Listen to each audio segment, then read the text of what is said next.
Hello there everyone, welcome back to my channel Fanfiction podcast. Today we will start a new journey of what if Dragonborn came to Orario.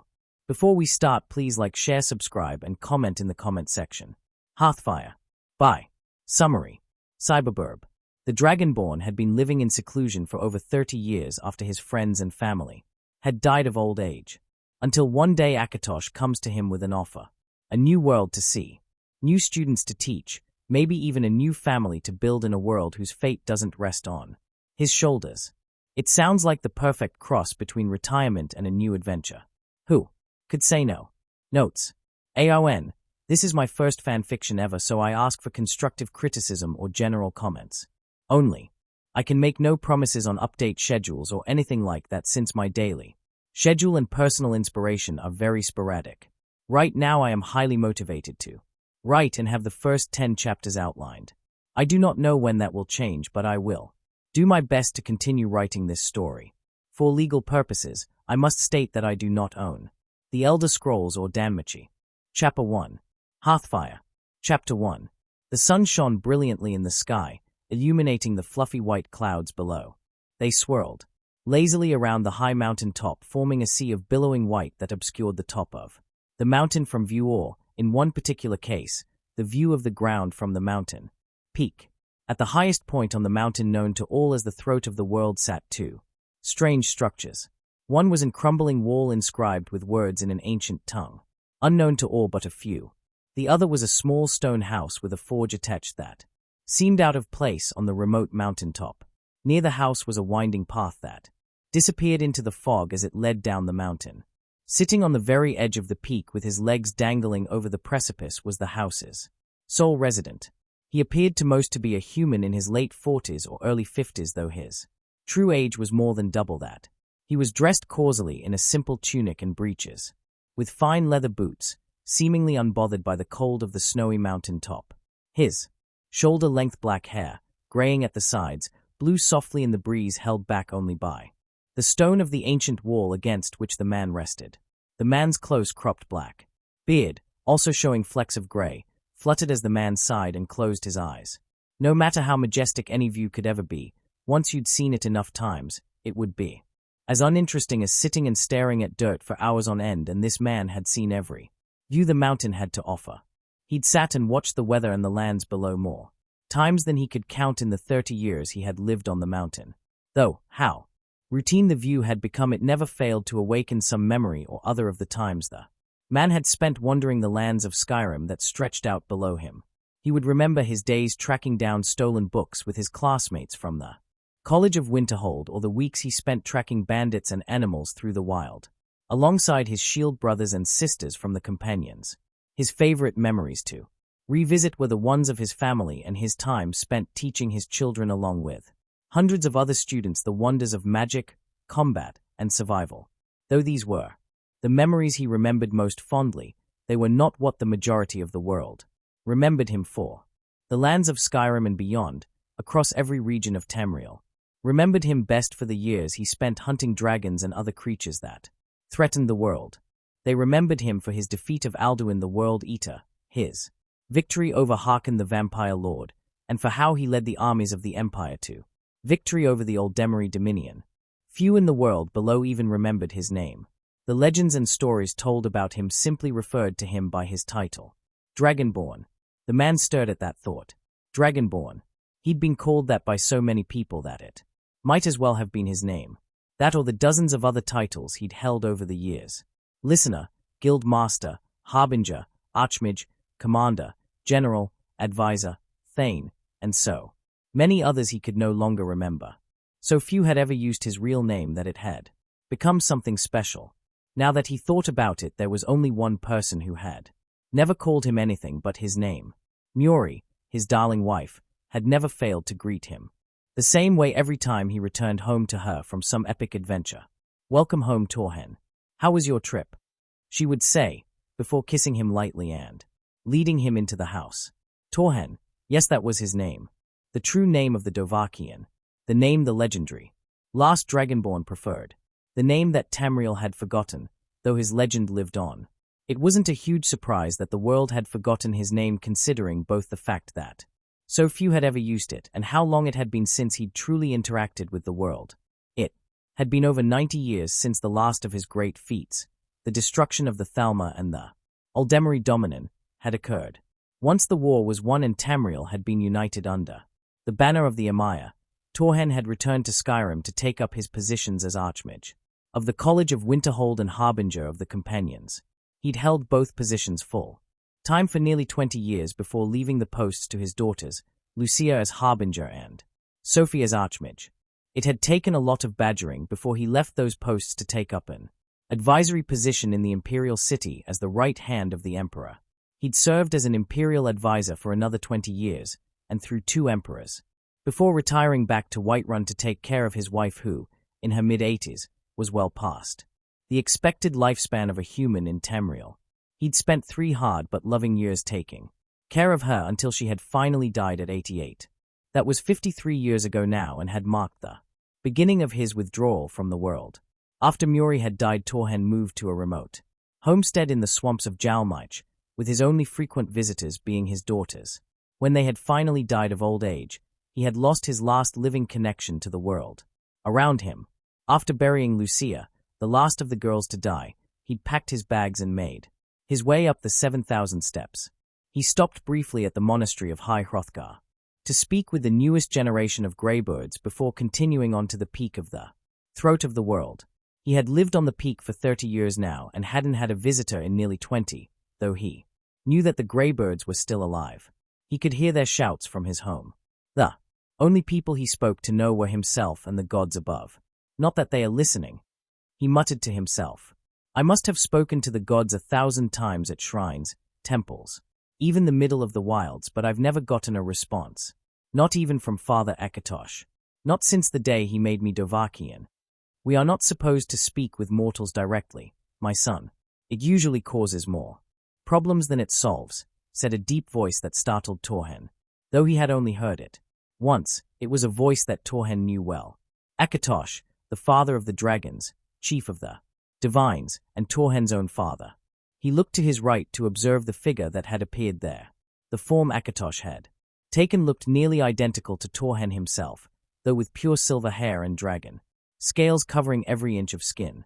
Bormahu, he said quietly, I did not expect to hear your voice again, especially not after nearly a century of silence. To see you in physical form is even stranger. After a moment's pause, he stood and faced the only being he could truly call Father. Why now? After so many years, why do you appear before me now? I bring an offer to you, my son, Akatosh said, gazing out at the sea of clouds. I am aware that you secluded yourself here to avoid the people below, to avoid both their awe at your accomplishments and their fear of the power you wield. It was true.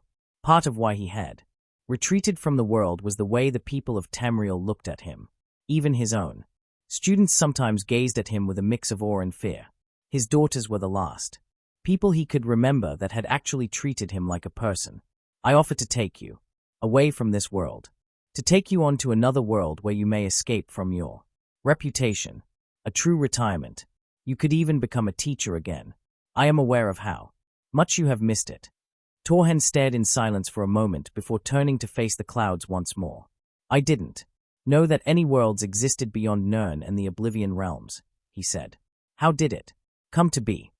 You are aware, of course, of how the Eteda created Mundus and eventually became the Idra, Daedra, and mortal races, Akatosh explained. What few mortals know, however, is that a great many of the Eteda had nothing to do with the creation of Mundus at all and chose to create a world of their own which they call Genkai. And you wish to send me to this world? Torhen asked. To Genkai. That is my offer to you, my son. Akatosh smiled. The gods of that world have descended from the heavenly plane to live among their mortal children. Most have taken mortals into their service in groups they call Familia. The gods do this by granting the mortals a blessing, called a Falna, which allows the mortals to grow in strength as well as learn powerful skills and magical abilities.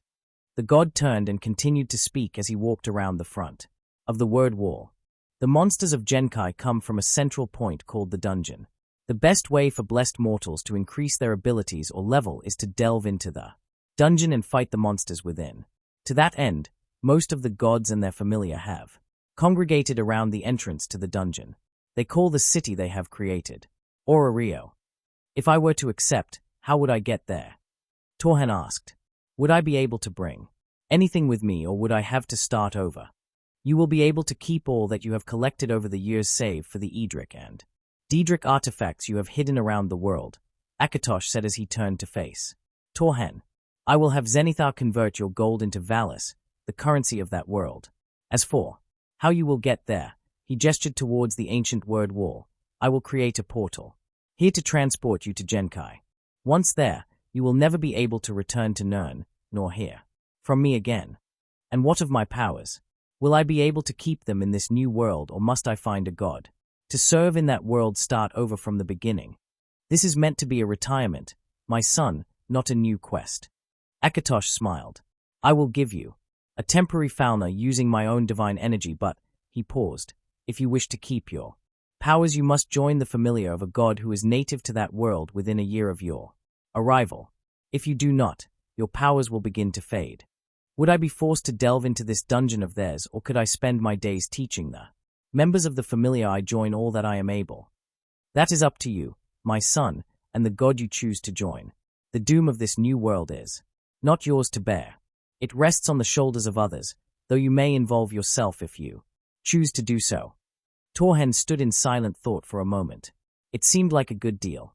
He had dearly missed both normal interactions with people and the experience of being a teacher. That he could regain both, plus keep the skills and riches he had worked so hard to obtain, was a very hard thing to pass up. There was just one thing that stopped him though. A thought he had to voice. What of Nirn? He asked, quietly. Will Nirn be all right if I leave? Akatosh smiled. Eventually this cycle will end, and the next Kalpa will begin. The wheel of time never stops turning, and all shall eventually meet its end. To answer your question, though, your actions have brought about the beginning of a golden age. Entire generations of men and mer shall live and die without ever knowing the horrors of war thanks to your actions. Though monsters still roam and Daedra still scheme, Nirn will survive in your absence. You've done the hard part. Now it is time to rest. In that case, Torhen grinned. I accept your offer, Bormahu. Akatosh smiled again. Good. He gestured to Torhen's Hoju. You need not worry about your gear. I will ensure that it and your money are stored within that magical storage bag you created. It shall be beside you when you awaken on the other side of the portal. Thank you, Bormahu, Torhen said gratefully, before turning to face the word wall. I am ready. Good luck, my son, Akatosh said before turning to the word wall. Vuz Dalnir. Akatosh shouted as a swirling portal appeared within the word wall. Torhen nodded at his father and, with one last look at his house and the swirling clouds around the throat of the world, he stepped through the portal and into the unknown. Chapter Summary. Chapter 2. Torhen arrives in Genkai, takes stock of himself, and meets a new companion. Chapter Notes. Warning, mild language. There may be more in following chapters. If anybody thinks I should up the rating, let me know. AON, just a bit of an explanation. Regarding Torhen's powers. His physical and magical abilities are not at risk. Only his Thuum is at risk, and even then, it really isn't. The Thuum was created by Akatosh and Kine, and since they don't exist in the Danmachi world, it makes sense that nothing they created would exist either. A god of Danmachi world would need to anchor that power in Genkai to make it permanent. After that, it wouldn't matter. That is just a plot device though. I fully intend to have Torhen join a familia well before the time limit. He will never lose any of his powers or abilities. Also, Torhen is a Nord with graying black hair and silver eyes. His lifespan was extended by the number of dragon souls he absorbed. See the end of the chapter for more. Notes. Hearthfire. Chapter 2. As Torhen slowly returned to consciousness, he began to notice a soft warmth on his face. His ears picked up the sounds of birds chirping, leaves rustling in the wind, and the soft crackling of a low fire. He opened his eyes slowly, the silver orbs gazing out at the new world. Around him, Torhen sat with his back against a tree, looking out into a small clearing. All around him he could hear the sounds of a forest coming to life. A soft morning light filtered through the trees and bathed his face in a warm glow. Near the center of the clearing, a small fire was slowly dying, and at his feet lay a well-made but worn leather pack. The pack caught his attention. It was his. He'd spent weeks working the leather and enchanting it with the help of Jazago and Brailna. It was enchanted to be far larger on the inside than on the outside, and, once opened, it showed a magical display of what was contained within. While packs of that nature were not uncommon among the wealthier adventurers of Tamriel, Torhen's was special. It was far larger on the inside than the normal pack, capable of holding practically everything he had ever owned, and had required several difficult enchantments to make it work. He pulled the pack towards him and flipped open the top.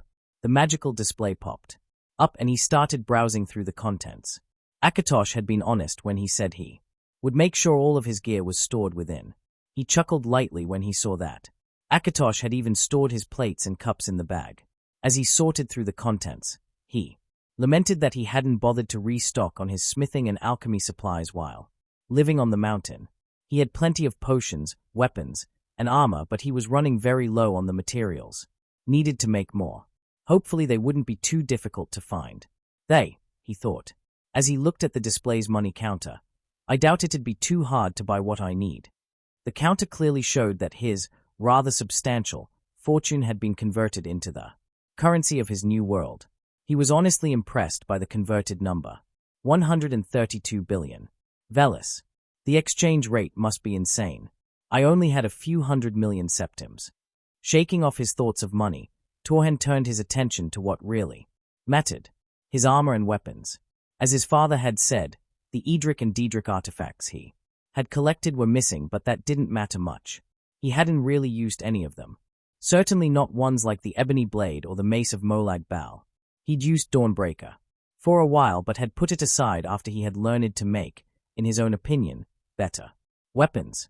He could see both his travel armor and his true battle armor marked for easy removal, along with his preferred weapons. I should probably get my armor on, he thought. You never know when you might be ambushed. I doubt anything here could hurt me, but better to be cautious. He quickly withdrew his travel armor and his weapons. His travel armor was a combined modification of his Black Dawnguard and Master Thief armors, with a knee-length leather duster thrown over the top. It had been years since he'd worn his armor, but his muscles easily remembered the process of putting it on. After straightening out his duster, he pulled out his weapons and examined them. His sword was a masterwork of his own creation. Named Stormcaller, it was a classic hand and a half broadsword with a blackened leather hilt and a deep fuller running up the blade. It boasted an enchantment for chaos damage and vampiric drain. He quickly attached it to his sword belt on his left side before strapping the Bad of Woe to his other side and his modified ebony hunting bow to his back. His travel pack had an attached quiver that would constantly replace arrows, so long as there were some in the pack. Now that he was armed and armored, he took stock of himself. He could feel his dragon's blood pounding through his veins, and the magic surging beneath his skin. Akatosh had mentioned that his powers might fade if he didn't join with one of the gods of this world. He supposed that did make some sense. His magical and physical abilities would likely be unaffected, but he could already feel a change within his soul. Akatosh had quite literally created his soul, and he had been able to feel a connection to the god since the very moment he became aware of who he was. Though he could still feel the connection, it was different. Muted. I suppose that is what Bormahu meant, he thought. In order to keep powers not of this world, like my Thuum, they must be anchored to this world by one of its gods. My magical and physical abilities are unaffected, but the Thuum is a semi-divine power created by Akatosh and Kine, gods who do not exist in this world. Turning to face the small fire, Torhen let out a piercing shout. Fokra Din, the frost breath shout rippled across the clearing, covering everything in a thick layer of frost and easily dousing the fire. Well, he said after his voice recovered, it seems the strength of my Thuum is unaffected, even if the connection is muted. Turning to his pack once again, Torhen pulled out the only other thing marked for quick removal. Pulling out the unfamiliar scroll, he unrolled it to discover it was a map of this new world. It even had important landmarks labeled, though, if the red circle cheekily labeled, "You are." Here was accurate. He was in the middle of bumfuck nowhere. He didn't know Akatosh had a sense of humor. After a minute of searching, he found the city that Akatosh had mentioned. and, looking at the scale of the map, considered the distance. If I summon Shadowmere and really sprint, I could be there in around a month, he thought, though I don't see why I should hurry. I have a full year to go before I have to worry about anything, and I doubt it would be hard to find a familiar to join. Having decided on a direct route, but a leisurely pace, Torhen turned in the direction of Orario and set off on his new journey. 1 week later. The past week had been one of the most relaxing walks Torhen could remember. He'd cleared the forest before noon on the day of his arrival and had found a road that led in the right direction before nightfall. So far, he hadn't seen any other people, but he had walked past several forks in the road and a few obvious campsites for travelers. Even the few monsters he'd encountered were little more than pests, easily brushed aside with low-level magic. Akatosh had said that the strongest opponents were to be found in the dungeon, but they were still surprisingly weak. He was surprised at the crystals they dropped, though. They seemed to be some kind of soul gem, and he was even able to use one to charge the enchantment on his sword. It barely added to it, but considering the strength of the monster it came from, that wasn't a surprise. According to his map, he had started on the outskirts of the forest to the south of the Alve Mountains, near the coast, and there was practically nothing between him and the city of Orario save for a few small villages that were a bit off the beaten track. Because of how empty his path seemed to be, he was honestly surprised to hear the sound of fighting as he crested a small hill. Looking into the shallow valley below him, he spotted what appeared to be a white-haired human boy, no older than 15, trying to fend off 3 goblins with a knife. Torhen drew his bow, intending to help the boy but paused before he could fire. The boy had managed to kill one of the goblins. Surprisingly agile, the boy had managed to roll under the goblin's club and bring his knife up and into its chest. Still, agile or not, the boy was obviously untrained and outmatched. Torhen drew back his bow and fired a quick shot into the eye of one of the 2 remaining goblins. The final goblin, distracted by the sudden death of its companion, was unable to react in time to stop the boy from knocking it over and plunging his knife into the goblin's neck. Half jogging down the hill, Torhen waved to the boy as he picked himself up off the ground. "Hello there," he called as he ran up. "Are you all right? They didn't get you, did they?" "No, sir," the boy said as he dusted himself off, just a few scrapes from rolling in the dirt. The boy finally looked up, his red eyes widening as he took in Torhen's armor and weapons. "Thank you for your help, sir. I'm not sure I could have beaten them on my own. Are you an adventurer?" Torhen chuckled. "I suppose I am." He extended his hand to the boy. "The name's Torhen." "Bel Crenel, sir," the now-named boy said as he shook Torhen's hand. "What familiar are you a member of?" Bel asked, his eyes shining. "Well, for now at least, I suppose you could say I'm a member of the Akatosh Familia." Torhen replied, "At least until I get to Orario, that is." "Are you looking to join a new familia in the city, Mr. Torhen?" the boy asked, excitedly. "I am indeed. What about you, boy? What are you doing out in the middle of nowhere like this?" The boy seemed to almost vibrate with excitement. "I just left my village. I'm headed to Orario to become an adventurer, sir." That made Torhen smile. If he and the boy were headed to the same place, they might as well stick together. It had been a long time since he'd had a traveling companion, especially one so young. He'd missed the experience of traveling with and training new talent and, judging by the way the boy had fought the goblins, he'd need a lot of training. "Well then," he said, patting the boy on the shoulder, "if we're going to the same place, it makes sense that we should stick together.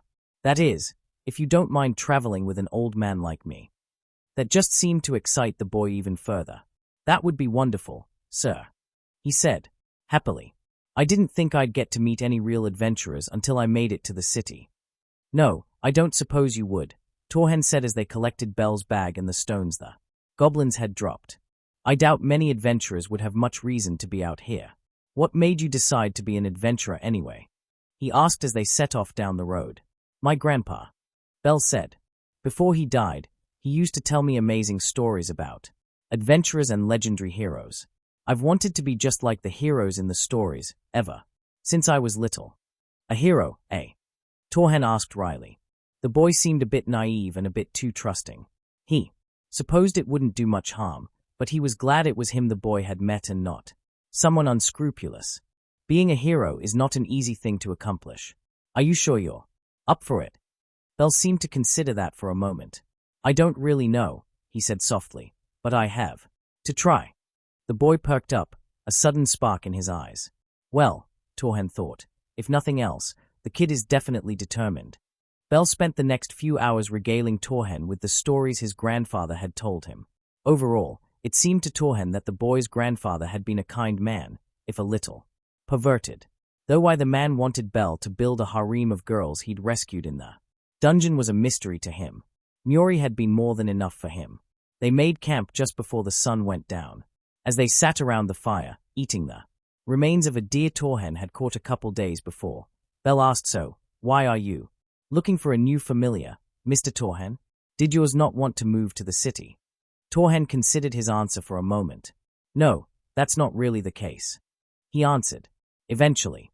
I was Akatosh's only true follower, and he is no longer present in this world. I'm headed to Orario to retire." "Retire?" Bell asked, surprised. "Yes. You see," Bell Torhen leaned back against a log. "I am much stronger than most adventurers who live outside the city. I am also much older than I look, thanks to a quirk of my biology. I'm headed to the city to find a familiar and spend the rest of my days training new adventurers." That made Bell sit up straight. "You mean like me?" he asked, hopefully. Torhen chuckled. "Yes, Bell, like you. In fact," he gestured towards Bell's dagger, "I wouldn't mind giving you a few tips while we travel. Give you a bit of a head start on what you need to learn." Bell excitedly scrambled to grab his dagger. Chapter endnotes. Translation, for Kra Deing, Frost Cold Freeze. I hope you enjoyed the chapter. Please leave comments or questions you might have. I hope I got Bell right. This story will be about Torhen mentoring Bell and helping the Hestia Familia grow, so some of the characters will change thanks to his presence, but I hope not too much. An item in Torhen's bag being marked for quick or easy removal is like the favorite menu in the game. I don't think it'll come up much, but I thought I should explain. If you want to know what Torhen's sword looks like, look up the Nordic Wanderer mod for Skyrim. That's his sword and scabbard, but with a rounded pommel instead of the weird cross thing. Chapter summary. Chapter 3. Torhen reflects on his journey with Bell and deals with a customs officer. Chapter notes. AON, thank you for the reviews. They really help. I wanted to let everybody reading know that I will be changing or flushing out a few things about the world in general as we go. Some of the laws are going to be a lot stricter than in canon, which is going to come up a couple times. Regarding Torhen's role, I do not intend for him to be a mentor-only character. He is going to have an impact on the story beyond just that of a mentor, but there are going to be times where he takes a back burner to allow other characters to grow. His 132 and beyond OP, so him being there all the time would mean nobody has a chance to grow. Bell will be taking on a prominent role. The reason being, it's Danmachi. Bell is kind of important. There are several canon events that are going to happen because they are important to the progress of the story. Events like the Minotaur incidents, meeting AIS, Welf, and Lily, the Pass Parade, and the War Game are important to the story. That being said, I am going to be seriously fucking with how some of those events happen and the timeline for a bit. Going by the anime, the events of first 2 seasons are going to get a bit mixed up. Things are also going to take a little longer in world than they do in canon because I think the author trying to pack everything into a single year is silly. I don't own Elder Scrolls or Danmachi. See the end of the chapter for more. Torhen. Notes. Hearthfire. Chapter 3. Torhen stared intensely at the city that was slowly growing in the distance as the carriage rattled forward. He glanced to his side to see Bell practically bouncing in his seat, his eyes beaming as he stared out at the city. The two had hitched a ride with a merchant caravan when passing through a village about a week ago. Before that, they'd spent nearly a month and a half walking down a mostly deserted road. Torhen eyed Bell and had to smile. He'd grown rather fond of the kid over the last month and a half. After that first night, whenever they had stopped for the evenings, he and Bell would spend an hour or two sparring. Well, perhaps sparring is the wrong word. He'd spent a couple hours every night teaching Bell how not to kill himself with his own weapon. Although a shoddy iron dagger was all Bell had with him, Torhen had a few unenchanted iron and steel weapons with him that were a good level for a beginner to use. For the first few days, he'd had Bell try out each of the different weapons to find the one that best suited him. After Bell had managed to nearly bash in his own skull with a war hammer and nearly emasculate himself with a short axe, it became rather apparent that daggers and long knives were best suited to the boy's fighting style. Once that had become apparent, he'd replaced Bell's beat-up old dagger with one of his nicer steel daggers. The dagger was actually pretty old, being one of the first weapons he'd ever forged back in his youth, after finally convincing Armjorn to teach him how to make his own.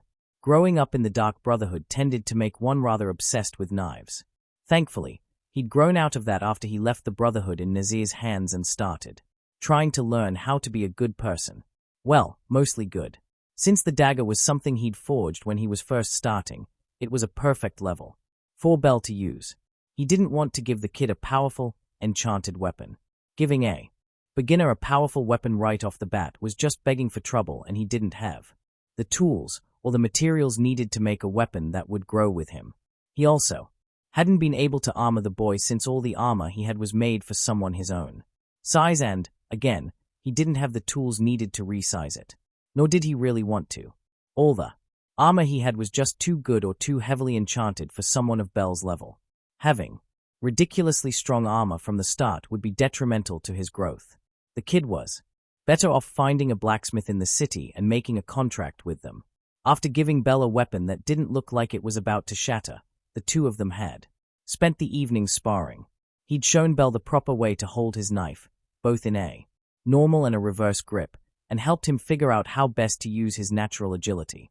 They'd spent their days trading stories and going over topics that Bell needed to know if he wanted to survive. He had even let Bell handle any monster encounters, once he was sure the kid wouldn't get himself killed by being stupid. One of the things he'd been trying to beat into Bell's skull from the start was the importance of healing items or spells, and how best to run away if he was overwhelmed. Survival for him and whatever team he formed was lesson number one, and Bell seemed to have learned it rather well. The kid was a quick learner, especially with decent gear and a proper teacher. When he wasn't teaching Bell, the two would trade stories. He told the kid about some of his adventures, careful not to name places since he didn't really want to answer any questions about where he was from just yet. Bell would talk about his grandfather and his village, or he would recite the tales his grandfather had told him. He was especially fond of recounting heroic tales. It was through Bell's stories that he learned about the myths and legends of this new world. All legends contain a decent amount of truth, so it was good information to have. Some of the stories did raise a few concerns though, especially the one about the one-eyed black dragon. No, he shook his head. It's impossible for that thing to be Alduin. I killed him over a century ago, and yet he couldn't shake the memory of driving the remade shout forged Dragonbane through that bastard's eye. Even after all these years, he could still hear Alduin's screams. Zuyu Unslad. Zuyu Nisablan. Was it possible he had somehow reformed in this world? It shouldn't be possible, and yet he shook his head again. He would go crazy wondering about possibilities. Better to let it lie until he could find more information, preferably by asking one of the gods in the city. And if Alduin really has reformed, well, he fought back a small smirk. I've beaten him twice before. I can do it again. Shaking off his thoughts of the winged menace, he turned his attention to the others riding in the carriage. They were all normal merchants, though they belonged to races he'd never seen before. Their driver's cat ears, the dog ears and tail of the child bouncing on the lap of what had to be his mother in the carriage behind them. He wondered if Hersign had had a hand in creating them. Could Hersign even reach this world? He wasn't sure. Sitting next to Bell was a diminutive figure who was apparently called a Pal Lum, and the leader of the caravan was a dwarf. Not a Dwemer, which would have been astonishing, but a genuine dwarf. There were even varieties of elves, though they looked a little different to the ones he was used to. He observed the adventurers that the merchants had hired to guard the caravan.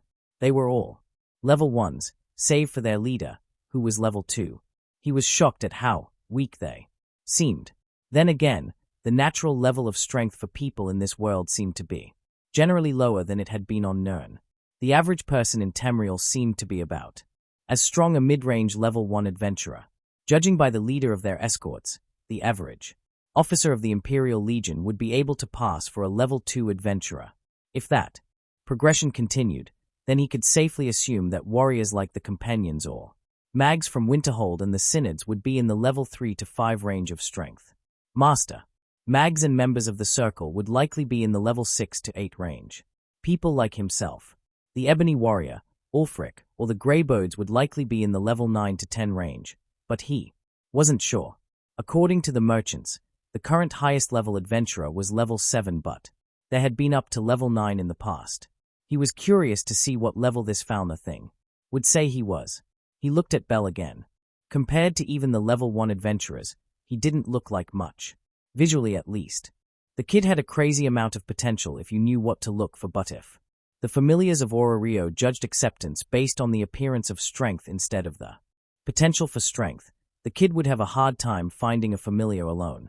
But maybe that's not necessarily a bad thing, he thought. Any god that accepts him as he is likely to be kind enough to be worth following. That, or desperate enough to accept anybody. I can work with both, so I'll stick with the kid. It wouldn't do to abandon my first student in this world, after all. Bell could barely contain his excitement as the carriage pulled to a stop in front of the gates. To Orario. Finally, he was going to be an adventurer. Okay, Bell, calm down, he thought. Remember what Mr. Torhen said. Always keep a level head, Bell. Being panicky or eager might be different, but they'll both get you in trouble if you're not careful. The last month and a half traveling with Mr. Torhen had been incredible for Bell. He'd learned so much, from how to most efficiently pack his bag, to how best to arrange his weapon in case of an ambush, and even how to fight. It seemed like Mr. Torhen knew everything there was to know about being an adventurer and was teaching it all to Bell. Let me handle customs, kid, Mr. Torhen said as he walked up to the gate house. Bell had never done this before, so it was kind of interesting. Name? The bored-looking official asked. He was dressed totally differently to the guards, standing near the gate. They were dressed in slightly revealing clothing and were all wearing these weird masks, but the official was dressed in a black suit with a white shirt. Torhen, Mr. Torhen said, and the kid is Bell Cranel. Temporary visit or permanent residence? The official asked. Permanent residence. Torhen replied. Bell couldn't help it. I'm going to be an adventurer, he blurted out, excitedly. Really? The official looked skeptical. He turned back to Mr. Torhen. Are you a member of a familia? I am, but the kid isn't, he said. Familiar name? Akatosh Familia. The guard looked up, confused. Hey, never heard of that one. Will they be joining you? No, Mr. Torhen shook his head. I am looking for a new familiar to join. All right then. The guard looked at his papers. The entrance fee for permanent residence is 3,000 valis per person. Once you've paid that, you can go on in. It's up to you to find lodging. Bell went to reach for his money bag but was stopped by Mr. Torhen. That won't be an issue. It's 6,000 valis in total, right? He asked as he handed over the money. The guard paused for a moment to count it. Everything looks to be in order, he said. Welcome to Orario and good luck. Bell was beaming as they stepped out of the gate house and into the labyrinth city. Chapter end notes. Bell's knife is your basic Skyrim steel dagger. For now, I hope you enjoyed it. Please leave a review if you have any comments or questions. Translation: Zuyu Unslad. Zuyu Nisablan. Equals I am eternal. I cannot be killed. Chapter summary. Chapter 4. Bell meets a goddess. Torhen gets answers. Something stares. Chapter notes. AON, okay. Another chapter out. This one is way longer than the others. There is a rather large amount of lore explanation and information in this chapter. It does take care of the whole powers fading thing in a way that I hope makes sense. I know some people were confused about it, but hopefully this chapter clears things up. I know I'm messing with the lore of both worlds a little, but I don't think it's too much. There isn't a lot of action in this chapter, but lots of lore and plot development. Maybe even a little foreshadowing. You'll have to read it. For those of you who want to see more action, I promise there will be combat in the next chapter. Next chapter will have them go into the dungeon, so fighting is guaranteed. Plus, the actual plot of Danmachi can now begin. At least, my version of it. If you didn't read the last note, I will be fucking with the timeline a bit. See the end of the chapter for more. Bell. Notes. Hearthfire. Chapter 4. Bell sighed as he sat dejectedly against a random brick wall in some back alley. He'd been rejected again. He had been so excited when he and Mr. Torhen had first arrived in the city. 2 weeks ago. Mr. Torhen was even paying for a really nice room for the two of them at an inn near the market square. Flashback. All right, Bell, Mr. Torhen had said as he set his pack down on one of the beds. This is the deal. I'll pay for our rooms, but it's up to you to find a familiar for us to join. Us? Bell had asked, confused but slightly hopeful. Mr. Torhen had grinned. Yeah, us. I've been teaching you for almost 2 months now and, to be honest, I've grown rather fond of you. That makes you my student and I'm not in the habit of abandoning my students. I'll join whatever familiar you do, but it's up to you to find one that will accept you. Bell had been ecstatic.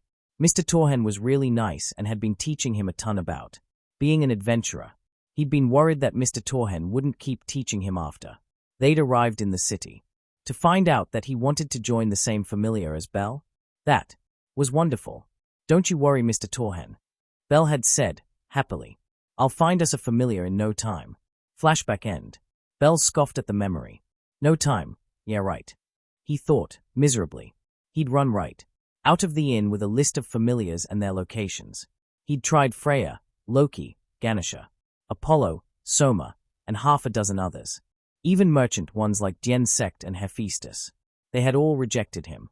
He hadn't even met with a single god yet. He kept getting turned away at the gates, or at least kicked out by the door guards. With each day of rejection behind him, he'd miserably wandered back to the inn and told Mr. Torhen about his failure. Mr. Torhen had tried to cheer him up. It's not that big of a surprise that you're having trouble. You've got lots of potential, but to most you look like you're just a kid. Don't give up. Though, he'd said, you'll find a familiar eventually. Even if it's small, you'll find one that'll accept you for who you are.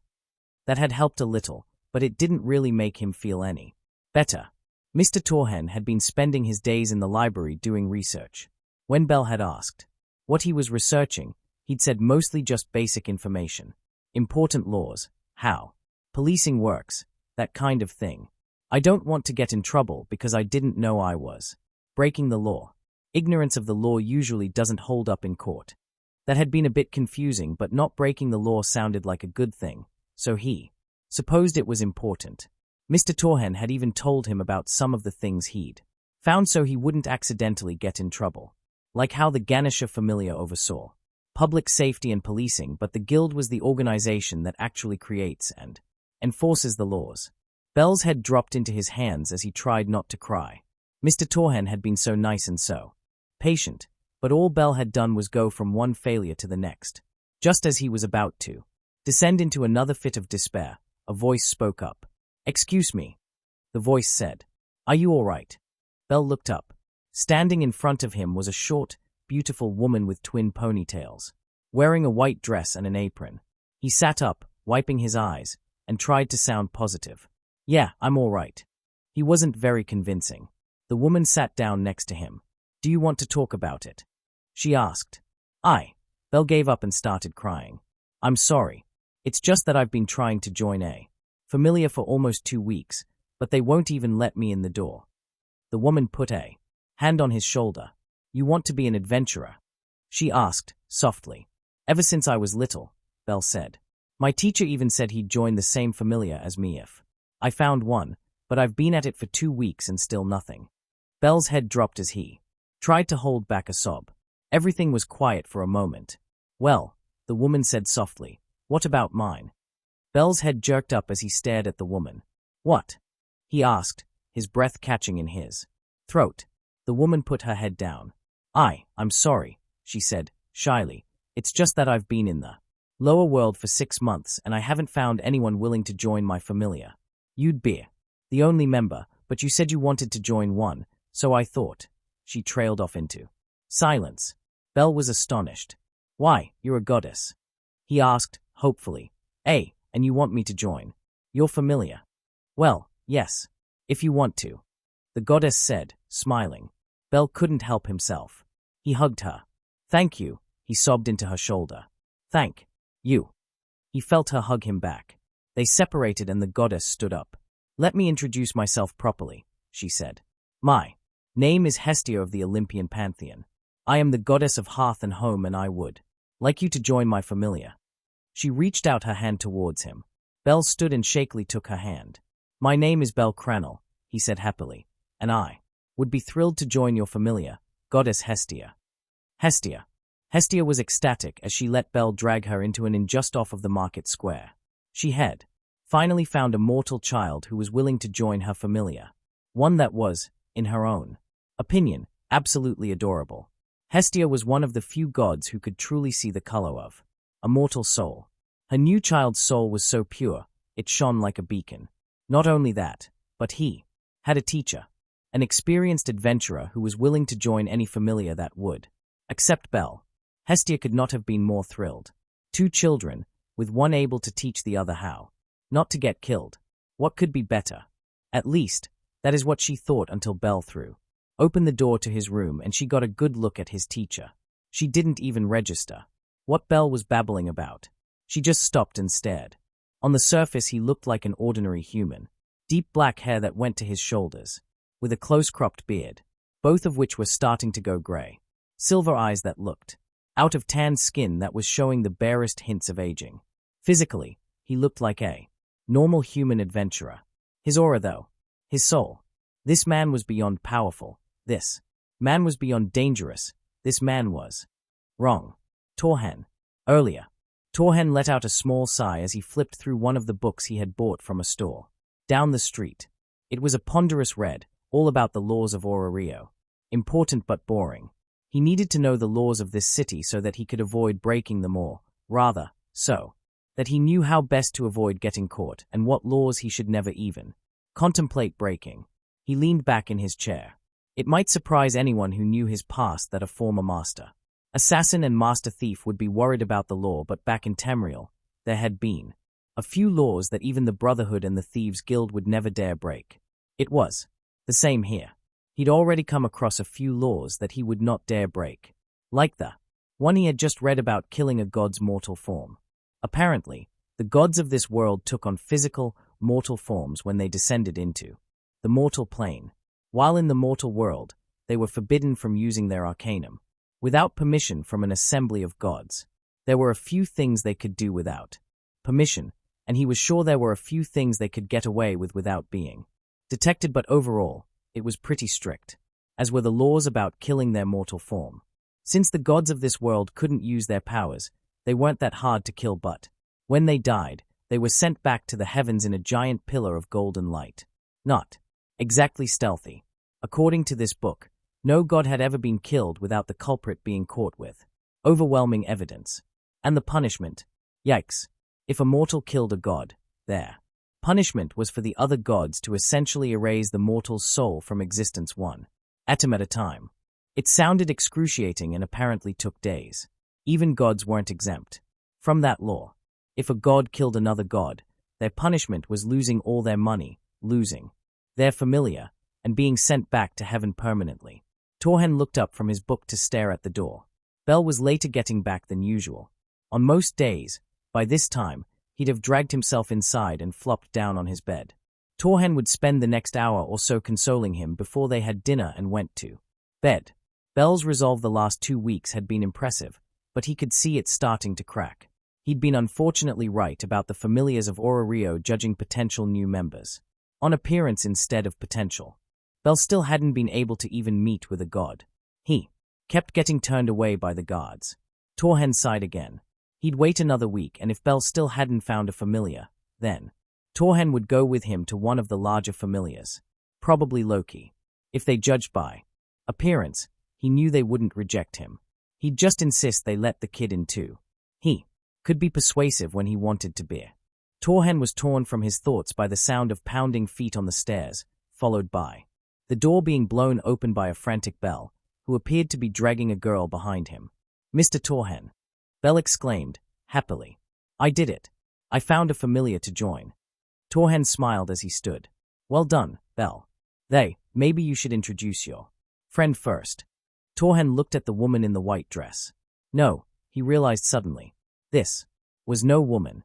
She was a goddess, and she was staring at him with a mix of wonder and horror. That was interesting. Oblivious to the thoughts of both Torhen and the goddess, Bell continued on. Right, sorry. He gestured to the goddess. This is Goddess Hestia. She hasn't been in the lower word long, and is looking to start a familia and asked if I'd like to be the first member. I told her about you and brought her here to meet you. Well now, Torhen thought. Starting a brand new familia. If nothing else, it'll be interesting. Though I am concerned about the way she is looking at me. Just what is she seeing? Torhen smiled. Congratulations, Bell. I'm glad you found someone. He turned to the goddess. My name is Torhen. I'd introduce myself properly, but it seems like you have questions. She stared at him for a moment before saying, Your soul, it shouldn't exist. A soul like yours does not belong in this plane. You, what are you? Bell's head swiveled as he looked between them, confused. Ah, Torhen said. He'd been afraid something like this might happen. That requires an explanation that should not be overheard. Do you know somewhere quiet we could go to? Have that conversation. Hestia nodded. My home. It's an abandoned church. It may not look like much, but it is quiet. Lead the way, Torhen said, seriously. This is a talk that should be had in private. Hestia. At Hestia's church. Hestia led Bell and Torhen into the basement of her church. They'd both been quiet during the walk over. The more she looked at Torhen, the more familiar he felt. She looked past the simple fact that his soul did not belong. Why did it not belong? Despite its wrongness, why did it feel so familiar? I'll have my answers soon enough, she thought, as she sat down on her bed. Bell and Torhen sat down on the couch. Torhen seemed to think for a second before saying, Is there any specific question you would like to ask? Somewhere I should start. Hestia paused, before saying, I can feel divine energy flowing through you. It's not a fauna. It's literally part of you.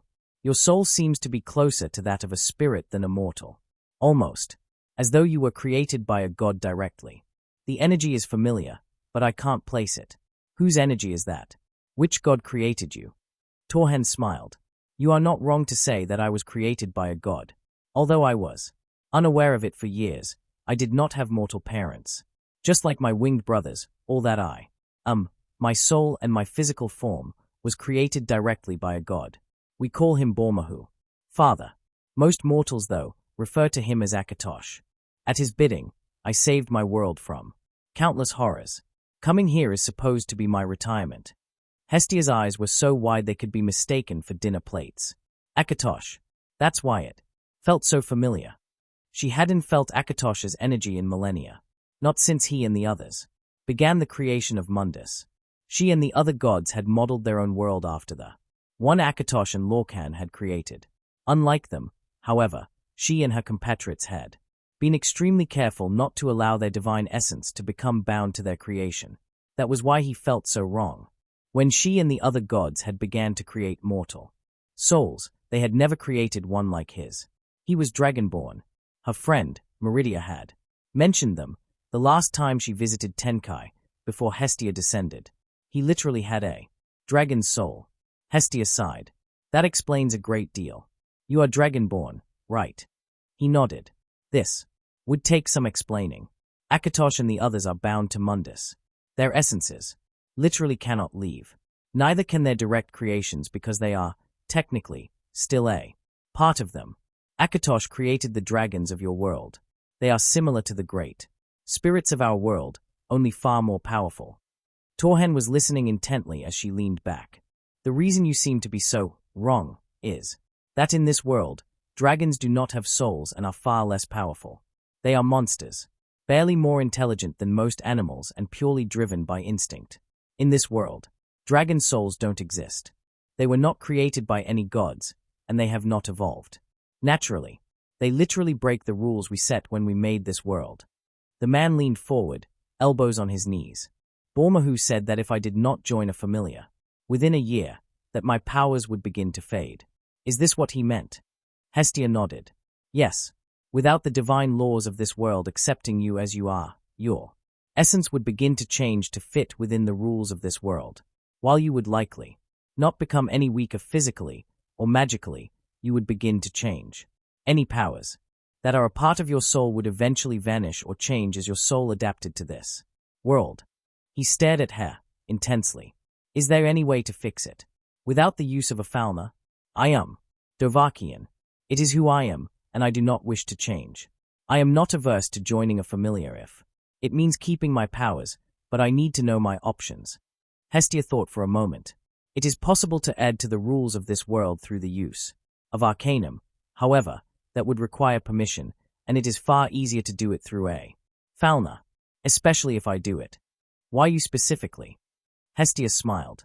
Like the gods of your world, we each have our own spheres that we govern. I am the goddess of hearth and home. Home is where all are accepted. Giving you a fauna means accepting you into my home, my world. By doing so, even should you somehow lose your fauna, the world has already accepted your soul and your connection to Akatosh. Few, if any, of my brethren will even notice your acceptance if I am the one who does this. Your soul will never be at risk again. Hestia observed Torhen as he sat back. He seemed to be deep in thought. After a minute, he leaned forward. I have a few more questions, he said. Bell mentioned a monster. A large, black dragon with one eye. From the descriptions, it sounds like it is nearly as powerful as the Dover of my world. If it does not have a soul, how is it so powerful? That stumped Hestia for a second. She had never personally encountered or observed the black dragon. The black dragon is an enigma, she said, looking down at her hands even. To the gods, the dungeon is not an open book. Only Uranus, our chief, knows what lies at the bottom. That was by design. In the beginning, we craved entertainment above all else. What is more entertaining than something that is a mystery even to the gods themselves? What is more enticing than the thrill of discovery? All we truly know is that if we do not send adventurers into the dungeon itself will attack the surface. She looked up again and crossed her legs. The three great beasts escaped the dungeon before most of us had even descended. We don't know why they were so powerful. We know that the dragon is the strongest by far, but not why. However, most of us don't think they were meant to be more than a distraction. Extremely dangerous, yes, but not a true threat to the existence of our world. The doom of our world, as Akatosh would say, is whatever unleashed the great beasts, and that lies at the bottom of the dungeon. Torhen sat back to consider what Hestia had said. Glancing at Bell, he could see that the boy was a little nervous but seemed to be following along all right. He was sure that this was a lot of information to dump on him at once. After a moment, he asked his next question. If we do this, he said, if you accept me into your home and stabilize my soul, will there be any repercussions? Any side effects that we don't know about? He did not want to cause problems for this world, just because he didn't want to change. Hestia considered the question. Finally, she answered, no, I do not believe there will be any problems. You are and would still be the only dragon soul that exists in this world. It will reopen your connection with Akatosh, but he is unable to leave his realm. He couldn't come here even if he wanted to. As for the dragons in the dungeon, even if by some miracle they developed a soul, it would not be the same. They have no connection to Akatosh. You would still be unique, but there would be no serious issues to come from this. That was a relief. He did not want to be the cause of any problems. He considered the one-eyed black dragon again. From what Hestia had said, it had come from the dungeon and there was no record of it speaking or using any powers that resembled the Thuum. Perhaps his fears were unfounded, and the black dragon was not a reborn Alduin. He certainly hoped. So, decision made, he asked his last question. Are you willing to do this? To accept my existence by the rules of this world? Hestia stared at him for a moment before smiling. Yes, she said. From what I know of Dragonborn, your life has been one trial after another. Further, there is not a single god of this world who thinks badly of Akatosh. You deserve to rest. I will gladly accept you into my home, my world, and my familia. Torhen smiled, tiredly. Thank you, Goddess Hestia, he said before turning to Bell. I'm sorry I didn't say anything about this to you, Bell, but I needed to speak to a god before I was comfortable with talking about it. Do you have any questions? Bell stared for a moment. I think I followed what you were talking about pretty well. You were a hero in your world and came here to retire. He seemed excited by that. But you aren't totally human, and your type of soul doesn't exist here, so you need Hestia to help. Make sure your soul doesn't change. Do I have that right? Torhen chuckled. Yeah, that's the gist of it. Do you have any problems with that? Belle suddenly seemed full of energy. Are you kidding? I get to learn from a real-life hero. That's amazing. Thank you, Belle. Torhen said gratefully. Well now, he nodded to Hestia. Should we get this done? Belle's waited a long time to get a Falna, so I think he should go first. Hestia stood up. I agree, she said, and moved to the side before suddenly blushing. I'm sorry, Belle, but I need you to take your shirt off and lay down. I need access to your back to give you a Falna. Belle's face turned the color of a ripe tomato, but he nodded and pulled off his shirt and jacket. He quickly laid down on the bed and hid his face in the pillow. After a moment, Torhen heard a muffled, I'm ready, Goddess Hestia. Still a bit red, Hestia straddled Belle's back. Taking a needle and chanting softly, she pricked one of her fingers and let the blood drop onto Belle's back. It was fascinating to watch as strange symbols and numbers started to float over Belle's back. Hestia seemed to manipulate them for a moment before pushing them down into Belle's back. Belle's body now sported what looked like a tattoo of a brazier with words and symbols inked around it. Hestia took a piece of paper and copied the information onto the sheet. And that's it, she said, moving to get off of Belle. Torhen was curious, though. Is there no way to hide his status? Or can it only be read by a divine? Hestia seemed startled, then suddenly flushed with embarrassment. I'm sorry, she said. I totally forgot I could lock his status. Grabbing her needle again, placed another drop of blood on Belle's back and his status slowly disappeared. Moving off of Belle, she looked at the sheet again. You've been training Belle, right? She asked Torhen. That's right, he said as Belle sat up, eagerly. For about 2 months now. Then I guess it makes sense, she said, handing the sheet to Belle. It's rare for an adventurer to start with stats above 0 but not unheard of. They are a bit higher than usual, though. Belle stared at the sheet with wonder, his hands trembling. I did it, he whispered. I have a Falna. I'm finally an adventurer. That you are, Belle, Hestia said with a huge smile. Congratulations. Congratulations indeed, Kid Torhen said as he moved to Belle's side. Looking down at the sheet, he read Belle's status over his shoulder. Belle Cranel. Race, human. Level, 1. STR, I-77. VIT, I-13. DEX, I-93. AGI, H-148. MAG, I-0. Total equals 331. Skills, none. Magic, none. Torhen clapped Belle on the shoulder. Well done, kid, he said, happily. Those look pretty. Good for a beginner.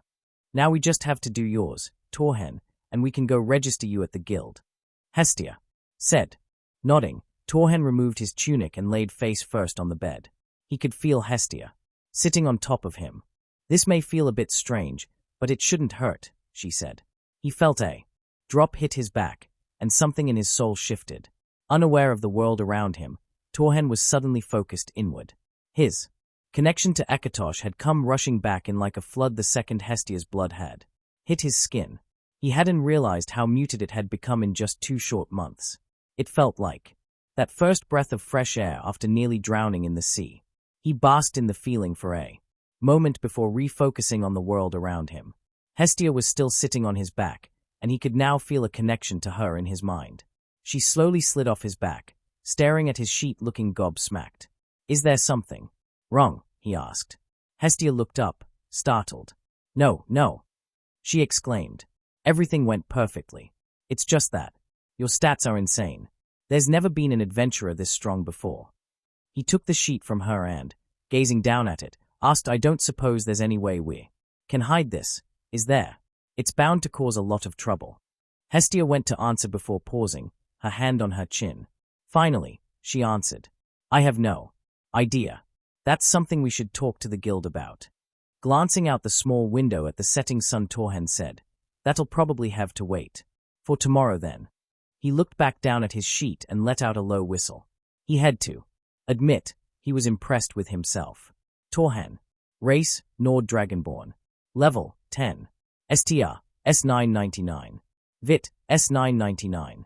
DEX, S995. AGI, S993. MAG, S992. Total equals 4,987. Racial abilities. Dragon soul. The bearer has the soul of a dragon. With each true dragon killed, the bearer absorbs the slain dragon's soul and steals their power. Allows the use of dragon shouts. Error. Dragons are non-sentient monsters. Non-sentient monsters do not have true souls in Genkai. Error resolved. True dragon souls allowed existence by goddess Hestia. May have unintended consequences. Skill will work as stated. Dragon blood. The bearer has the blood of a dragon. Resist fire, 25%. Resist frost, 25%. Resist magic, 20%. Note, magic resistance does not apply to dragon shouts. Resist frost grants 50% resistance to cold, frost spells, and frost abilities. Stacks with dragon blood effect. Frost resistance is 75%. Battle cry causes all targets 3 or more levels below the caster to flee. Less effective against sentient enemies. Can be resisted by willpower if the target is strong enough. Skills. Master Assassin, you are the knight. Silent and unseen, the bearer cannot be seen, heard, or smelled unless they choose to be. Master Thief, locks and attentive guards do not bother you. The riches of the world are yours for the taking. Master Warrior, you are a human weapon. You cannot feel the weight of your armor. Your weapons are a part of your body. Archmage, the universe is your plaything. Your mind is safe from illusion and control. The minds of your enemies are an open book. Destruction is your friend. Death is reversible. The physical world is altered at your whims. The summoned creatures of the world are at your beck and call. Master Alchemist, be it poison or medicine, you are the master of its creation. Master Blacksmith, the elements of the world are putty in your hands. Master Enchanter, the magic of the world bends to your desires. Divine Craftsman, Master Blacksmith and Master Enchanter combined. Effect.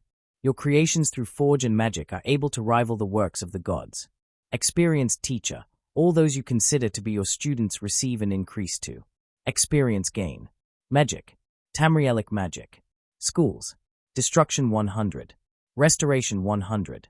Alteration 100. Illusion 100. Conjuration 100. Dragon shouts. Within Babel. Uranus opened his eyes slowly. Something new has been added. His voice was somber. The black-robed figure standing beside his throne looked up. Will it affect our plans? The eerie voice asked. No, Uranus said, turning his attention back to the Dungon. For now, it is unimportant. Unknown regions. The creature stirred. Its eye opened, slowly. Something was different. Something had changed. It could not smell anything nearby. What had, like the rush of a wave, the information flooded back in. Bormahu. Kizal. His kingdom. The traitor. Human pests. The Kel. Drifting. Return. Resurrections. Dovakian. Pain. The traitor's lifeblood on his teeth.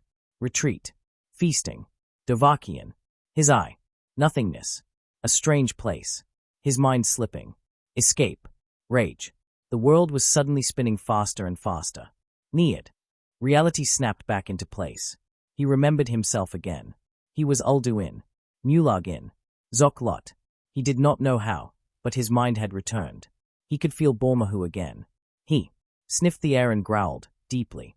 He did not know where he was, but it would be his. Or he would burn it to ashes and feast on its bones. Chapter end notes. AON, and that's it. Did it make sense? Please tell me it made sense. Leave a review if you have any comments or questions. Oh, and in case you didn't notice, in the eyes of the gods in the Danmachi world, Alduin is not the big bad guy. They may not know his Alduin, but they are still worried about something worse. Like Akatosh said in the first chapter, the fate of Genkai does not rest on the Dragonborn's shoulders. Whose does it rest on? What's at the bottom of the dungeon? We'll see. Translation, Bormahu, Father, Kizal, Skyrim, Kel, Elder Scroll, Dovakian. Dragonborn. Dragon Hunter Child, Nead, No, Ulduin, Alduin. Destroyer Devour. Master. Mulagin Zok Lot, Strongest Master Highest Greatest. Chapter Summary. Chapter 5. Housing, Registration, the Dungeon, and an Incident. Chapter Notes. AON, that's another chapter out. Thank you so much for the reviews, they really help. This time, we go into the dungeon and see a bit of combat. For anybody hoping Torhen will get to see serious combat, I'm sorry but that's not going to happen for a bit. Up. It would take opponents at level 6 or above for him to take things remotely seriously. And even then, he would not need to go all out. Somebody in the comments mentioned pairings. I do have a few pairings in mind. Some are obvious, some are a bit rarer. Being honest though, I am very nervous to write them. I'm also not totally sure I want to go the full-on harem route. For Bell, maybe. For Torhen, no way. I established earlier in chapter 2 or 3 that he thinks the idea is strange. If I do a pairing for him, and that's a big IF, who do you think it should be? He does have an extended lifespan but he's not immortal. If I do a pairing for him, who do you guys think it should be? Should I do the harem route for Bell or stick to one girl? Let me know what you think. Oh, and if I do go the harem route, Hestia will not be part of it. While fun and amusing, in the show and books, I feel like it causes more problems than it solves. Plus, I'm toying with the idea of a different pairing for Hestia. Not one I think anybody will see coming, but I haven't fully decided yet. Please let me know what you think. See the end of the chapter for more. Torhen. Notes. Hearthfire. Chapter 5. Torhen stood in the empty church as the sun's first light peeked through one of the holes in the collapsed roof. He had been up for well over an hour, contemplating a few things. Firstly, was whether or not he should register as an adventurer. He was interested in at least seeing what was in the dungeon, and he wasn't confident about sending Bell into it alone, especially not on his first day. On the other hand, if registering meant releasing information about his status, that would cause a serious problem. For the past 7 years, the strongest adventurer in Orario had been King Otter of the Familia. He could just imagine the uproar when, out of nowhere, a familiar with no known resources, no history, and only 2 members, suddenly had an adventurer 3 levels, higher than the best in the city. One nobody had ever even heard of. The chaos would be legendary, and neither Hestia nor Bell would be able to handle that. Not yet at least. He would know more today, after they had spoken with the guild officials. If he had to wait to register, that would be fine. There was plenty that he could do on the surface to help prepare his new familiar for the fallout his existence would cause, the biggest being the state of their lodgings. This church, or rather the basement, was Hestia's home, and that meant it was her familiar's home. That wouldn't do. The state of the dilapidated building was pitiful. He'd wandered around the property already, trying to figure out if it could be saved. The lot had been given to Hestia by the goddess Hephaestus as both a gift and a means to stop Hestia from mooching off her. In terms of location, the church was actually in a pretty good spot. The lot the church stood on was far larger than the church itself, which made for easy expansion. The lots surrounding it were either empty or had abandoned buildings, which meant they could be bought at lower prices to expand even further. It was also fairly close to everything a familiar needed access to. The abandoned area was surrounded by on all sides by important areas: the guild building, the market square, the dungeon, even the storehouses were nearby. As for the church itself, it was in pretty rough shape. There were more holes in the roof than there was actual roofing, and 2 of the walls looked like they were about to collapse. The only reason they hadn't was that there was no roof left for them to support. Still, the basement was secure, and the foundation was strong. He had money, more than he knew what to do with if he was being honest. He could practically hear Delvin and Vex salivating at the thought of that much gold. It made no sense to him to keep his money to himself when he could use it to better his own, and by extension Bell and Hestia's, living conditions. He could even do the renovation himself, though that may take quite some time. Better to hire someone to do it. He'd read that the Goibnu Familia sometimes did building projects. Maybe he'd hire them. There was a space to the back of the property that looked perfect for a forge, and he had the materials to make alchemy and enchanting tables. Monster crystals seemed to work like soul gems, but he'd have to do some experimenting to see if they'd work to make proper enchantments. He was torn from his thoughts by the creak of the basement door opening behind him. Out came a practically giddy Bell, dragging a slightly groggy-looking Hestia by the wrist. Torhen chuckled. "I take it you're ready to get started, then?" he asked, amusedly. "Yes, sir," Bell said, happily. Hestia still seemed to be waking up. Torhen smiled. Let's get going then, he said. We'll grab some food on the way to the guild. Guild building. Torhen eyed the adventurers around him as they walked into the guild building. There weren't many out at this time, but a decent number of early risers were already meeting, with advisors and prepping for their daily trip into the Dungeon. There didn't appear to be any signs specifically for registration, just a bunch of counters with guild officials standing behind them. Moving to one of the open counters, he observed the official. She had elven ears, but they were considerably smaller than those of a normal elf in this world. A half-elf, with brown hair, green eyes, and glasses, she seemed a bit young, especially for a half-elf. Stepping up to the counter, he addressed her. "Excuse me," he said. "We were hoping to talk to someone about registering a new Familia." "Certainly," the woman smiled. "It doesn't require much, just a few forms. We also had a few questions for the guild that are best done in private." Torhen said, seriously, "Are there any private areas where we can talk?" "Oh," the woman seemed startled. "Of course. The guild has several rooms for dealing with sensitive business. Please follow me." She led them into a back room and, after closing the door, she sat down on one of the couches. "Allow me to introduce myself," she said. "My name is Aina Chul, and I am one of the guild's advisors." "It's a pleasure to meet you," Torhen said as he sat down opposite her. Bell and Hestia sat beside him. "My name is Torhen. This is Bell and this is Hestia, the goddess of our Familia. It's nice to meet you." "So," she said, pulling out a rather hefty stack of forms. "These are the forms you need to register a Familia, as well as new adventurers. You said you had private business to discuss, though. Would you like to handle that first?" "That would probably be best," Torhen said. "You see, Bell and I are new to Orario. I am rather experienced as an adventurer and have been teaching Bell for a few months now. But there are some issues with my status, specifically my level, which would cause problems for the Familia if they were made public, especially for a Familia as small as ours. I know that certain information about adventurers is made public by registering. Is there any way for me to enter the dungeon and continue teaching Bell, but not release my information to the public?" Aina considered that for a moment. "Lying about your level is highly illegal, and usually results in severe sanctions against a Familia." She said, "Can I ask what exactly you don't want known?" "I give my word not to tell anyone, even my colleagues." Torhen had expected that and had asked Hestia to make a copy of his status that didn't show his skills or magic. Handing over the sheet, he watched as first Aina's eyebrows disappeared into her bangs, before her face suddenly went very pale. Is this accurate?" she asked, shakily. "I am willing to let you examine my Falna to confirm it, so long as you do not attempt to look at my skills," Torhen said. Yes, I'm sorry, but I must confirm this." Aina seemed a bit overwhelmed. Torhen pulled his tunic up over his head and turned his back to Aina. He'd asked Hestia to leave his status unlocked, just in case they needed to do this. After a moment, Aina spoke up again. In a quiet voice she said, "You can put your shirt down." Well, I can certainly understand why you would want to hide that." She looked like she might faint. "Is there any way for me to register but keep this hidden, without breaking the law?"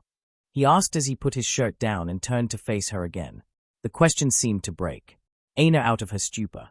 "The level of all active adventurers is publicly announced at registration, along with each subsequent level up, but," she paused, "the information on retired and semi-retired adventurers is removed from the notice boards and kept in a file here in the guild. If you register as semi-retired, then you could still enter the dungeon, with restrictions, but your information would be placed in a file at the guild rather than on the notice boards. The file is a public document, so the information would still be available, but only if someone went looking for it." Torhen sighed in relief. That sounded perfect. If nothing else, it would give them some time before someone discovered the document. "If I register as semi-retired, what restrictions would I be under?" Semi-retired adventurers often function as teachers for newer members of their Familia. "Like you're doing with him," she gestured at Bell. "The restrictions aren't too bad either. Semi-retired adventurers are allowed to enter the dungeon, but only until the safe zone on the 18th floor. They are also forbidden from participating in guild-issued quests, Familia, expeditions, or war games. If you participate in any of those, level up, or so much as set foot on the 19th floor, you will be automatically moved to active status, and your information will be placed on the notice boards. The restrictions seemed rather harsh, but they also made a great deal of sense. As a new Familia with only one active member, they were unlikely to be issued a quest or challenge to a war game, and expeditions were out of the question until they had more members. Torhen was a bit bummed about being restricted to the first 18 floors, though they were for level 1 to 2 parties. He was level 10. While perfect for training Bell, if he went into the dungeon alone, they would be utterly boring. Still, this deal seemed like the perfect way to accomplish their goals. All right then, he said. I'll register as semi-retired, while Bell will be active. Perfect, Aina said. First we need to register your Familia, then we can do your personal registrations. I believe that's where I come in. Hestia spoke up. Yes, Goddess Hestia, Aina said. First I need you to. What followed was several hours of tedious bureaucratic paperwork, by the end of which both Hestia and Bell's eyes were spinning and Torhen's hand was cramping. He hadn't done that much paperwork in decades. Hell, he had barely done any even while serving as an Imperial advisor. Since Bell already had a decent weapon for a level 1, he only needed to pay for the guild-issued starting armor. Aina went ahead and registered herself as his advisor. Also, since Bell was there, Familia's only active adventurer, he was registered as the captain. Before they could leave though, Torhen had one final question. Would it be possible for us to buy or at least access a copy of all the information the guild has on the dungeon? The fact that Aina's eyes seemed to shine when he asked that question should have been a warning of what was to come. What followed was a long explanation of how the guild did not sell copies of the information, but it was fully accessible in the guild library. Few adventurers ever accessed it, though because, in Aina's words, they were a bunch of idiots with a death wish. She clearly had a problem with adventurers being reckless. He should probably try harder to keep Bell from being an idiot. As the teacher, she would likely be madder at him than Bell if the kid did something stupid. Still, with that information in hand, Torhen sat down with Aina and Bell and spent the rest of the day, and all of the next, going over every scrap of information the guild had on the first 10 floors of the dungeon. Aina had extracted a promise from them that they, especially Bell, would not set foot on a new floor without first doing thorough research on what they would find there.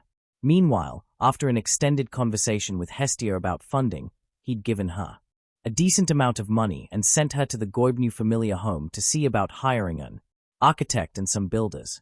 The three of them had spent their third and fourth days after registering going over the plans with the architect. They ended up buying all the lots around them in preparation for expansion. They all wanted the Familia to grow to a pretty decent size, maybe even rivaling Freya and Loki someday, so they had made the plans with future expansion in mind. For now, they would turn what was the old church into an entrance hall, with a dining hall, a large kitchen, living areas, a library, and a central open courtyard all branching off of it. The living quarters were to be on the second floor, and they had decided that 20 bedrooms was a more than ambitious enough start for them.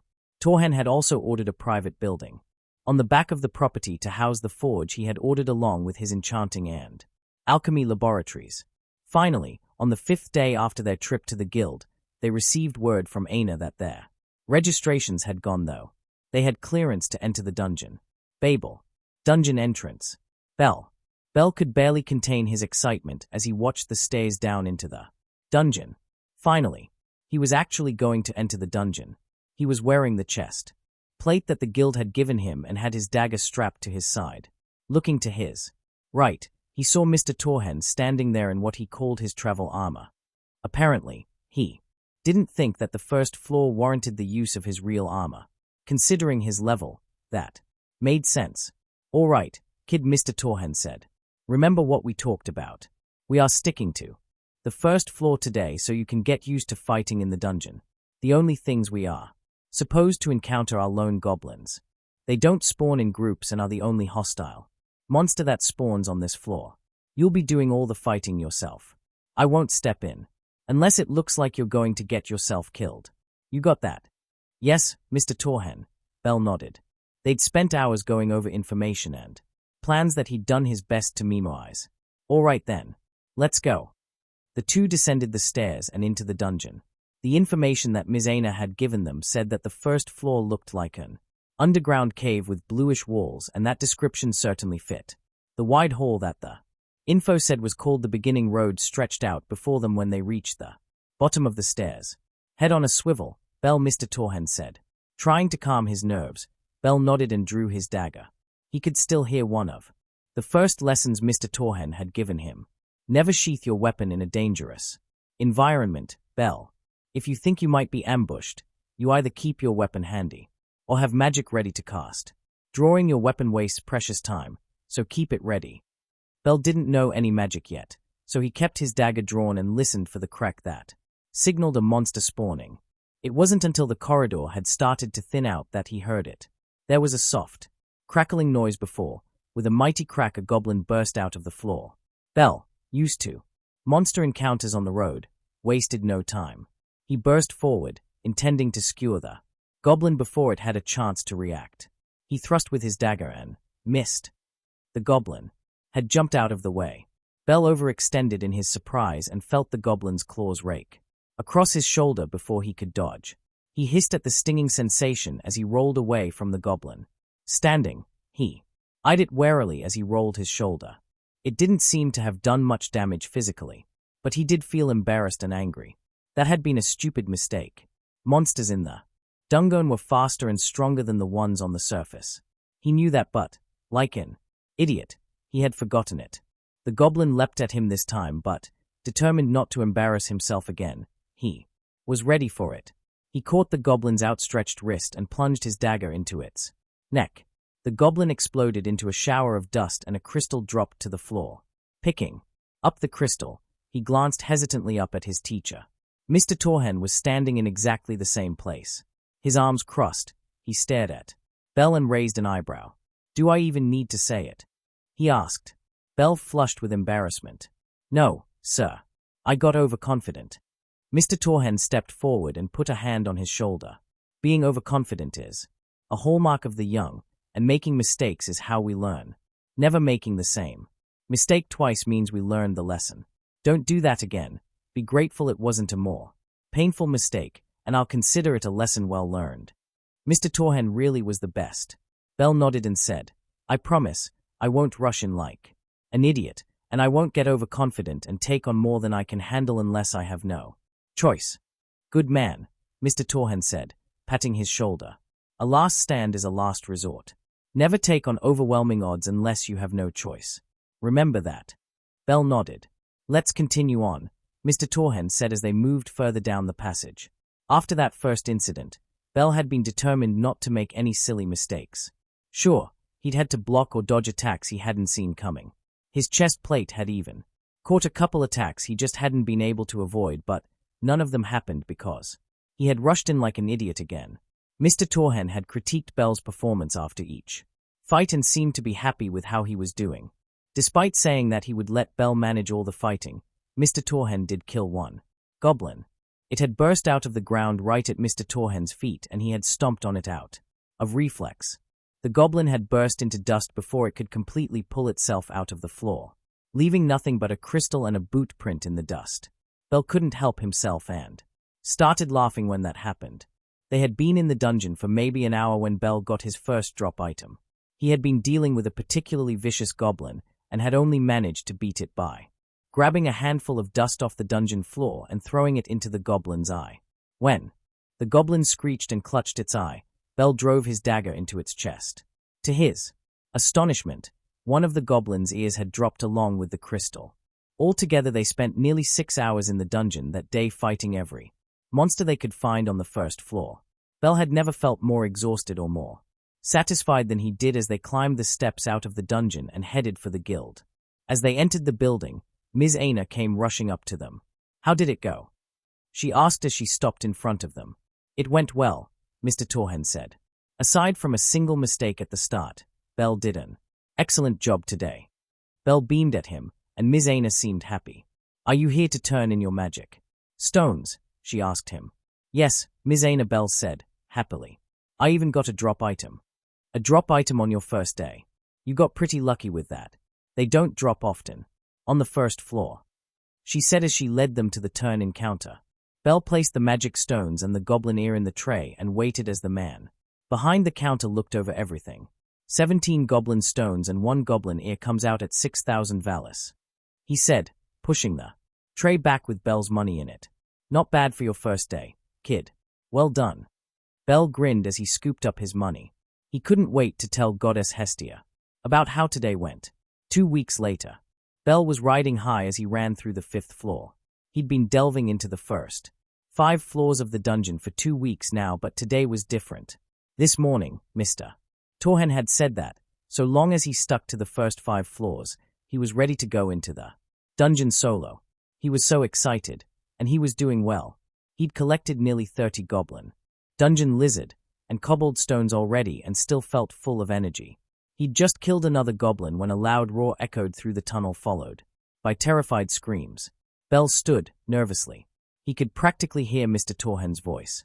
A loud roar echoing through a dungeon followed by screams may be a classic of hero tales, but it means only one thing in real life.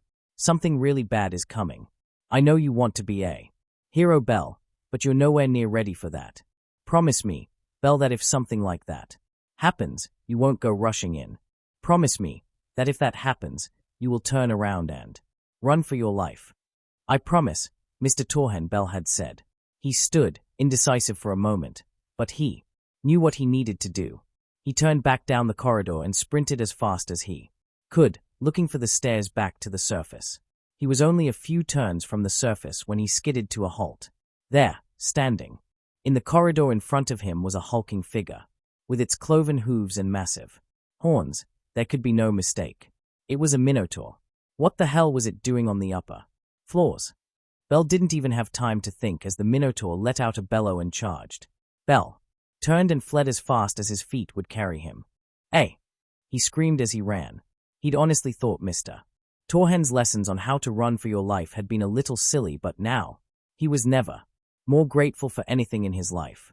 Unfortunately, in his panic, he made a wrong turn and skidded to a halt in a dead end.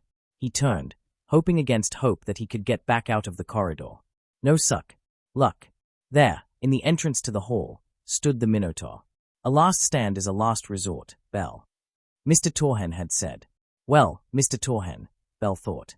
I think I'd call this a last resort kind of moment. He drew his knife and waited for the charge. AIS bolted down the corridor, following the sound of the roars and screaming. She and Beat had managed to take down all but one of the minotaurs that had fled from them on the 17th floor. She stopped at the sound of a battle cry followed by a minotaur's roar before rushing down another corridor. There, she could see the minotaur. Someone was fighting it. A white-haired boy, around her age. His armor and the way he was moving screamed level 1, but for a level 1, he was impressively fast. Although unable to get past the minotaur and out into the corridor, he was agile enough to not only avoid the minotaur's attacks but actually score shallow cuts on it with his knife. Before she could act to save him, he did something that, when she had time to think later, she would be impressed by. The minotaur had swung one of its massive hands trying to brain the level 1, but he, in a feat that was as brave as it was stupid, rammed his knife into the swinging arm and let the momentum carry him off the ground. Then the boy's own weight carried him back down, and the knife, embedded in the monster's wrist, carved a trench that severed the minotaur's hand, which fell to the ground. The minotaur let out a bellow of pain and lashed out with its remaining hand, catching the boy in the chest and sending him careening into the dungeon wall, his armor shattered. The minotaur pounced, but AIS was there first. Her sword carved the minotaur in half from shoulder to hip, spraying the boy with blood. As the minotaur burst into dust, she and the boy stared at each other. He could not be more than 2 years younger than her, with white hair and red eyes. The smallest, most childish part of the back of her mind couldn't help but thinking it. He looked like a bunny. Rabbit, are you all right? She asked, extending a hand to help him up. He didn't take it. Instead, he just sat there, staring at her. As the panic in his eyes faded, he suddenly flushed and, with a wordless scream, darted past her and down the hall, sprinting for the stairs. Beat, who had entered the hall as the boy started to run, howled with laughter. Again, that small, childish part of her mind spoke up. The bunny boy had run away. AIS almost felt like pouting. At the very least, she would have to find and apologize to him, since this was technically the fault of her Familia. First, though, she would need to shut Beat up. His laugh was so irritating. Chapter end notes. AON, and that's that. Belle gets to go into the dungeon, and we see the Minotaur incident. Did the registration thing make sense? How did I do on writing the combat? I've never written combat before, so please let me know how I did. How did I do on eyes? Part. Did it sound like her? Please leave a review if you have any questions or comments. Chapter summary. Chapter 6. The Minotaur Aftermath and a Tavern. Chapter notes. AON, here's another one. I'm trying to make sure the chapters are longer now that we're getting into the story. I've got a few things I want to say though. Firstly, thank you to Zabania, M1 Stymix, Laplace, Zedornox, Lordback, Cuckoo Himanpa, Engineer Gaming 1, D3 Dighton, End 5, and Zelathin. Thank you for commenting and leaving reviews. It really helps to see what you guys think of the story in each chapter. Secondly, pairings. I've been thinking about it and your comments as I wrote this chapter, and I don't think I'm going to go the harem route. Romance will not be a primary component to the story, but I am not against having it there. Belle and AIS are a pretty important driving force for the canon, and I'll be going with that.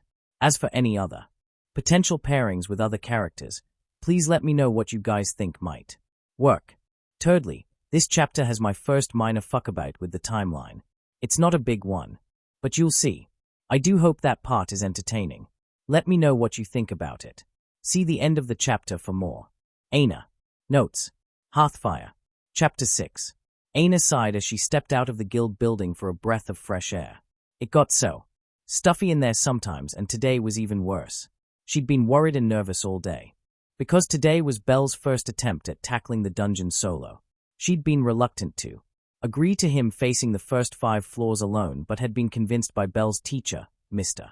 Torhen, the first level 10 in history, the one whose very existence didn't make sense and whose status she'd helped hide from the public. She hadn't done anything illegal or wrong, of course, but it was still nerve-wracking. Still, she supposed, he was a very nice man. Serious, but a very good teacher. He'd been so adamant that, provided nothing abnormal happened, Belle could handle the first 5 floors alone. Belle had looked so hopeful when he'd said that, and his stats certainly supported it, so she'd given her permission. Belle had very quickly become her favorite adventurer, not just because of how absolutely adorable he was, but because he took everything she told him so seriously. He was the only adventurer she knew who didn't ignore their advisor. If Aina said Belle wasn't ready for something, he didn't do it. He did his research properly and, aside from a single stupid mistake he'd made on his first day, he never did anything reckless. She knew she had Mr. Torhen to thank for Belle's diligent, cautious attitude, but that didn't make her any less fond of him. It just made her appreciate Mr. Torhen's input more. He really was a very good teacher. Ms. Aina. She heard from behind her. That was Belle's voice.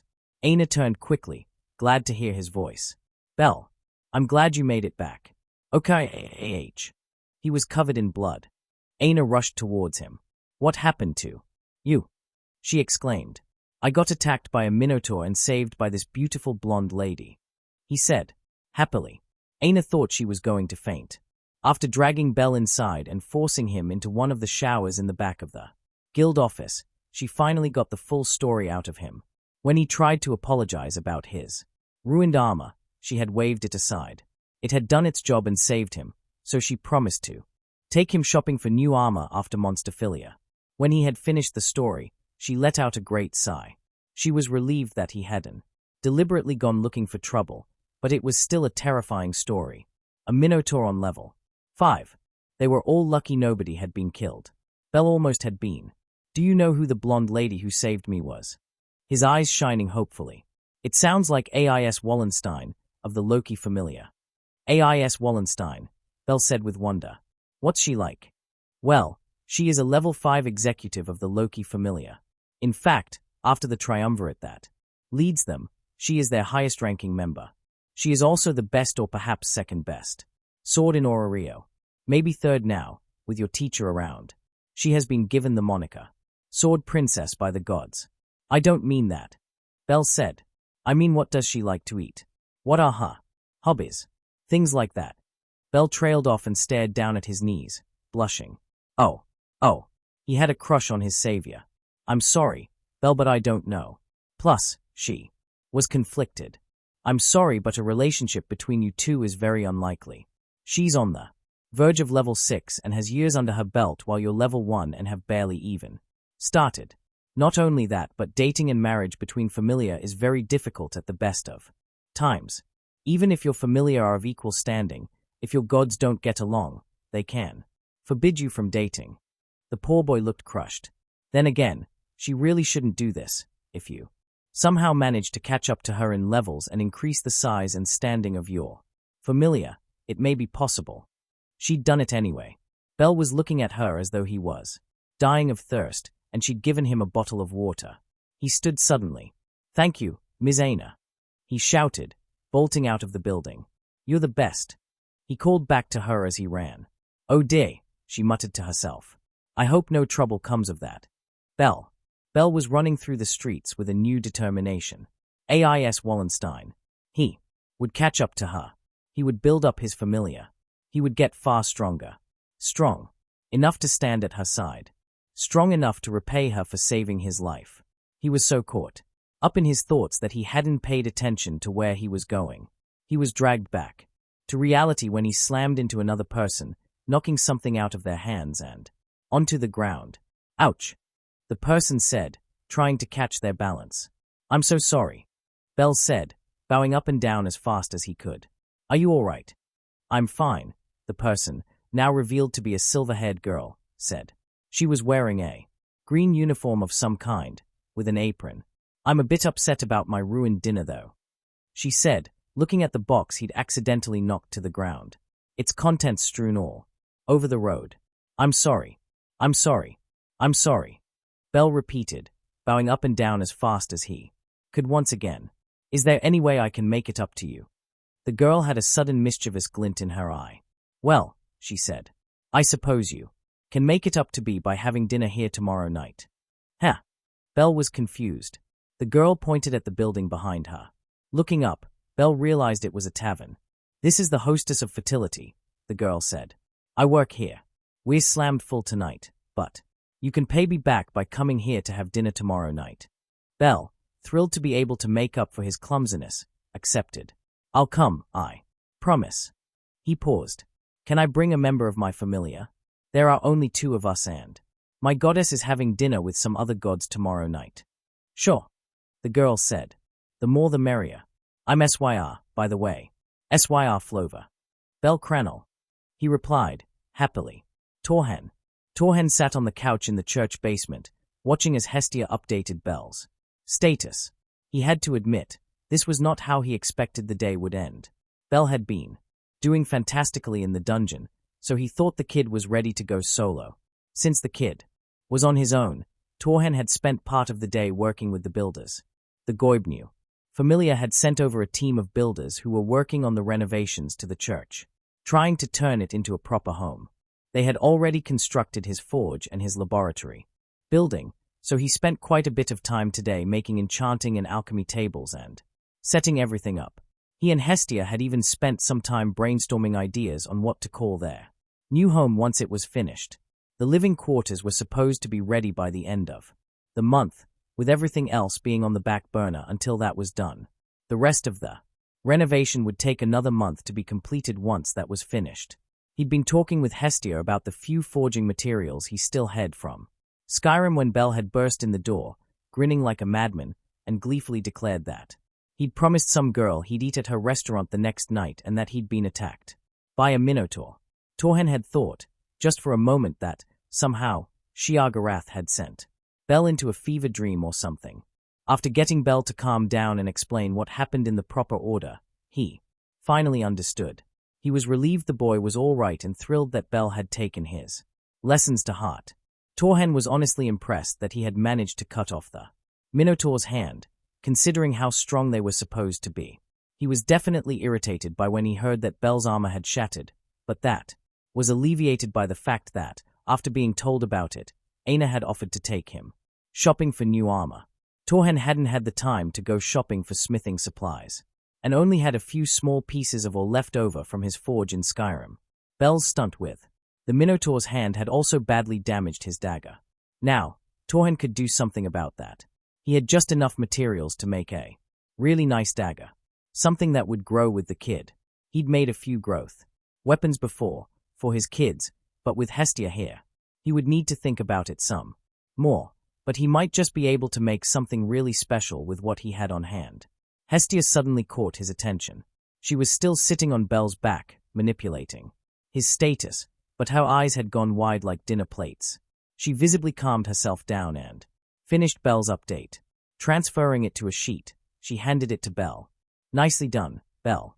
I guess being in danger like that gave you a bit of an extra boost. Belle looked excited as he read his status. What's this on the skill section? He asked. Oh, Hestia said. I'm sorry, my hand must have slipped. It's still empty as usual. Hestia was a good liar, but not good enough to get by him. Why don't you throw your clothes back on and go pick up something for dinner? Belle. Torhen asked.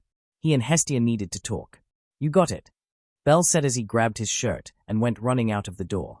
Torhen turned to Hestia, suddenly serious. What did you see? He asked. Hestia sighed. I should have guessed you'd notice something was off. She hesitated. Belle has developed a skill, but I'm not sure he should know about it. She picked up the paper again and handed it to him. Taking the status sheet, Torhen read it as the hidden words became visible once again. Belle Cranel. Race, human. Level, 1. STR, E403. VIT, I199. DEX, E412. AGI, D521. MAG, I0. Total equals 1,535. Skills. Lyris Freeze. Increase in experience gain corresponding to the desires of the bearer. Correlates directly with the strength of the desire. Side effects. Immune to godly charms. Limit breaker. Magic, none. Torhen let out a low whistle. He could see why Hestia had hidden this. Skills and effects that relied on emotion were dangerously tricky. It could easily lead to obsession or, in some cases, knowing about the skill could lead the feeling that powered it to fade, thereby leaving the skill inert. Plus, combined with his own experience gained skill, the Belle's progression would skyrocket. You were right to hide this, he said. It could be detrimental to Belle's growth if he knew about it and downright dangerous if somebody else found out about it. Hestia looked relieved. I'm glad you agree with me, she said. Us arguing about it would tip Belle of that something was up. Speaking of Belle, she leaned back onto the couch. I don't think he should go anywhere near the dungeon for the next few days. Agreed, Torhen said. He needs some time to wind down after the experience he had today. You're apparently going to dinner with him tomorrow, she said. Monsterphilia is. The day after that, so we'll all be out together then. Didn't his advisor say she would take him shopping for armor? She did. The day after Monsterphilia, Torhen said. That's a relief, Hestia sighed. I'm worried about his weapon though. That dagger you gave him is not looking good. I actually had an idea about that, Torhen said. I'm going to work on it tomorrow, but I'll need your help. If it works, we'll never have to replace his weapon again. But didn't you say that giving him a powerful weapon would be bad for him? Torhen shook his head. It won't be powerful. Not from the start, at least. Back in Tamriel, I figured out how to make weapons that grow into their power with their wielder. I made them for my children, and the weapons grew in strength as they did. If you help me, I think I can make one even better than the ones I gave them. How? She seemed intrigued. What would you need me to do? There are few things as powerful as the blood of a god, Torhen said. I have quicksilver, ebony, and powdered dragon bone which I can use for the metals, but a single drop of your blood during the forging process and another during the quenching could make something really special. We could bind it so that only members of your familia could ever use the blade. For anybody else, it would be like trying to fight with a dry twig. Hestia looked excited. Are you sure this will work? She asked. I'm certain I can get it right, but I'll need your help. Belle can hold things and be my assistant while I work. When Belle returned with dinner, The two told him about their plans. To say Bell was thrilled beyond belief was an understatement. You will still need to go with Aina to find new armor though, Torhen told him. I haven't gotten the materials to make armor yet, and this process doesn't work for armor anyway. Bell said he had no problem with that. He was just thrilled to be getting such a cool weapon. The next morning, Torhen stood in his forge, staring at the glowing coals. Hestia stood to the side, looking nervous. Bell was standing at the door, watching the sky. It was his job to shout at the very second the sun peeked out over the horizon.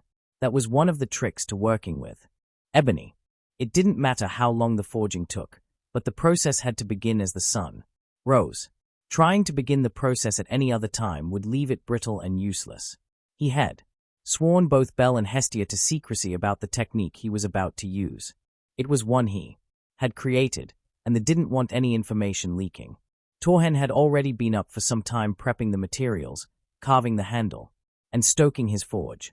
He had already spot-welded the billet he was going to use and attached a rod, careful not to allow anything hot to directly touch the ebony within the billet. The ebony was encased by the quicksilver, but the color and durability would come out during the forging process. He would be using powdered dragon bone from Tamriel as flux during the forge welding. Bell's cry rang from the door. Sucking in a deep breath, Torhen let out Mulqah div and plunged the billet into the coals as the flickering armor of dragon aspect formed. Around him, Bell frantically ran over and began to pump the larger bellows. Dragon aspect, while primarily a combat shout, and his trump card at that, had an interesting secondary effect. It allowed him to draw out what little divine energy flowed through his body. Energy he slowly pushed through his hands, into his hammer and down the rod into the billet that had begun to glow in the forge. He stared as Bell furiously pumped the bellows, watching the billet. Finally, he drew it out and placed it on his anvil. Hestia stepped close and, pricking her finger, allowed a single drop of blood to fall onto the molten metal. Before the steam could rise, Torhen poured the dragon bone flux over the billet and struck it 3 times with the hammer before plunging it back into the forge and pouring as much energy as he could into the metal. Now began the difficult but normal process of forge welding. Torhen would draw the billet from the forge and strike, fusing the metals together before placing it back into the forge before it could get too cold. It was a long process, but eventually, as dragon aspect faded, the billet was done, and the shaping could begin. Cutting off the guiding rod, Torhen quickly formed the tang before focusing on the blade. Torhen struck methodically, years of practice ensuring that each strike was perfectly placed and with just enough power as he formed the blade. A straight spine with a single edge that curved at the tip. It was almost noon by the time Hestia stepped forward again. Pricking her finger, she let a single drop fall into the oil bath, just as Torhen plunged the glowing metal into the quench. Golden flames sparked and flew from the point of contact. Holding for just a moment, Torhen pulled the blade from the bath and placed it upright in his vise, held by the tang. He stared, searching for any sign of cracking or warping as steam rolled off the now darkened blade. It was perfect. All that was left now was to attach the handle, sharpen and polish the blade. Carefully heating the tang, Torhen drew it down into the blackened dragon bone handle he had carved and wrapped in Draymora leather. That finished, he took the blade to his grinding wheel to ensure it was sharpened and polished. When at last it was done, Torhen lifted the blade to examine it. It was gorgeous, one of his greatest creations. Across the dark blade were characters in Dovazul and ancient Orarian runes, forming Hestia's name as they danced across the spine. He stood, wiping sweat from his brow, and slowly handed the blade to Bell. This blade bears the blood and the name of Hestia, goddess of hearth and home. Treat it well, and with respect, and it will always lead you home. Bell took the Hestia knife, reverently. As his hands closed over the hilt, the runes flashed, and for a moment the blade seemed to glow as the weapon bound itself to him. That evening, despite the fact that Bell had been almost conned into coming here, Torhen was looking forward to sitting down at this tavern he was being dragged to and having a meal. The forging process had taken most of the day and had left him drained. He'd be fine by morning, but right now he was hungry. As they entered the hostess of fertility, Torhen spied the silver-haired girl Bell had told him about. Spotting them, she rushed over and greeted Bell. Hi Syr. Bell said. This is my teacher, Mr. Torhen. He's the other member of my Familia I told you about. It's a pleasure to meet you, sir. The girl said, happily. Torhen had barely returned. The sentiment before Syr had dragged them over to the bar and started bustling about. Torhen's voice pulled her to a stop. We'll have 2 of the specials, he gestured to the board on the wall and dropped several coins on the counter. Some mead for me and keep it coming. Plus, whatever the kid wants to drink. Huh. A booming voice came from the dwarf woman behind the bar. I like a customer who knows what he likes. She walked up to them. So, you're the kid who spilled poor Syr's dinner, she said, addressing Bell who could only nod. He seemed a bit frightened. She looked to Torhen. Ain't seen you before. You the kid's babysitter. Torhen laughed and she plunked a tankard in front of him. He liked this woman. She reminded him of Orgnar after Delphine had finally sold him the inn. I'm his mentor, Torhen, of the Hestia Familia. The kid is Bell. I take it you're the owner of this place. He asked. That's right. The name's MIA, but most call me Mama or Mama MIA. Torhen raised his tankard. It's a pleasure to meet you, MIA, he said. He and Bell spent the next little while eating and chatting with Mimar MIA and Syr when she had a moment to spare. They were about halfway through their meal when the door was pushed open and a large party came through, led by a petite redhead in an outfit that really didn't work with her physique. Who are they? He heard Bell ask. Turning, he noticed Bell was staring, transfixed at the blonde at the back of the party. Syr answered him as the group got themselves settled at a table and called out their orders. That's the Loki Familia. They are one of the top 2 familiars in the city. The redhead is goddess Loki. So, this was the Loki Familia. That would mean that the blonde woman was AIS Wallenstein, the girl who'd saved Bell's life yesterday. He needed to make sure Bell thanked her for that before they left. Turning back to the counter, they continued to eat and chat, having a pretty good time overall. Unfortunately, it was interrupted by the werewolf of the Loki Familia's extremely drunken voice rising up over the crowd. Oi, AISH. Don, you think you should tell everybody about what happened yesterday? Huh, it WS show funny. Torhen looked over. The werewolf was practically falling over in his seat. They hadn't been there for more than 20 minutes. How was he so drunk already? Lightweight. Torhen scoffed in his mind as he drained his tankard. He was annoyed. Nords had no respect for someone who couldn't hold their booze. The golden-haired girl spoke up. What are you talking about, bait? She asked. Come on, ya know. The tomato kid. The lil wimp WTH the Minotaur. The drunken werewolf replied. Torhen watched as Ariz's eyes went hard and she glared at the werewolf. The green-haired elf was also glaring, and the red-headed goddess had gone quiet. The others at the table were looking away, embarrassed. Torhen could feel Bell about to bolt and put a hand on his shoulder, holding him in his seat. So, Niwe, the drunken fool continued, Thizan Minotaur runs away FRMusin up to the 5th floor, right? And it finds TH's wimpy lil dork. The lil prick don't even try to fight.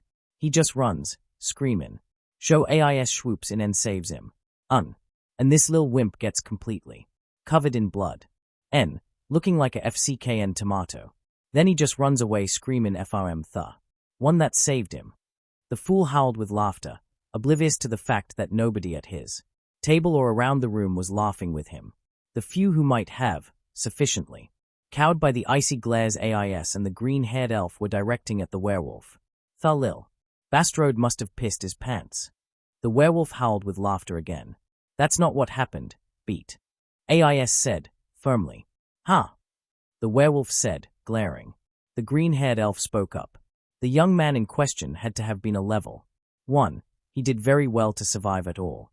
You are doing nothing but embarrassing yourself, acting like this, beat. Shut it, hag. The now-named beat shouted. AIS spoke up again. He did more than just survive, Reveria. He managed to wound the Minotaur before it caught him. Oh. The elf looked intrigued. How badly? He managed to cut off one of its hands. If he'd been able to dodge that last blow, he may have even won. The elf and several others at the table looked impressed. Suddenly the red-headed goddess spoke up. Nearly beating a Minotaur at level 1 is pretty damn impressive. I don't remember you doing anything nearly so cool when you were a level 1, beat. Is somebody feeling jealous. The goddess teased. The werewolf bristled with anger, oblivious to the dwarf of the group standing up to move behind him. Beats stood and slammed his hand down on the table, cracking it down the center. "Shooty up, you lil." He was unable to finish his sentence as the dwarf brought his armored fist down on the fool's head, knocking him cold. Goddess Loki raised a hand. "Sorry about that, everybody. The lightweight doesn't know when to quit. MIA, send us a bill for the table, will YA." Torhen continued to observe the Loki familiar as the dwarf dragged the unconscious werewolf out of the tavern. Overall, he was impressed by their attitudes. Bell was being very quiet, but he supposed that was to be expected. He had gone from being insulted by a drunk to being defended by the very person who had saved his life. That was probably a bit much to deal with at once for him. Bidding their farewells to Mamau MIA and SYR, Torhen guided Bell out and back, down the road towards the church. They could both use some sleep. Babel. Freya stared down at the city in fascination. She had found something truly wonderful. She stared, enraptured, as the older of the two led the younger down the street. Their souls were marvelous. One shone with a unique, golden light. She could almost feel Akatosh's power radiating from it. How fascinating. But the other? Oh, the other.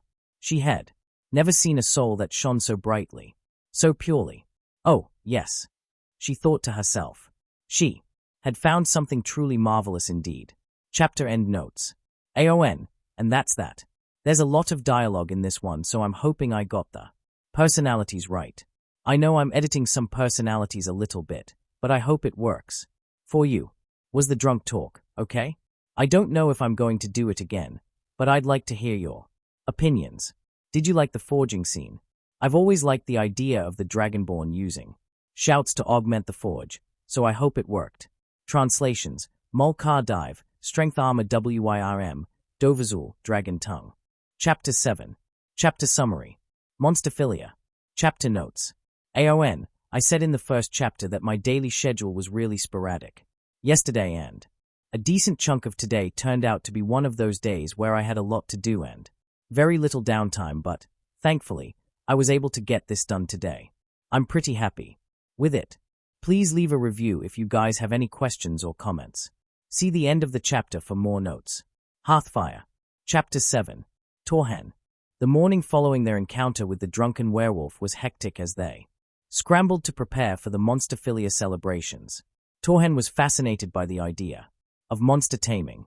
It had been attempted several times in Tamriel's history, but with very little success, so it would be interesting to see the process they used here. Bell, it seemed, had recovered from his embarrassment over the events of the night. Before, as he let Hestia talk his ear off about all the things she wanted to do, the two of them were clearly more interested in the myriad stalls and limited-time shops or items that would be around during the celebration.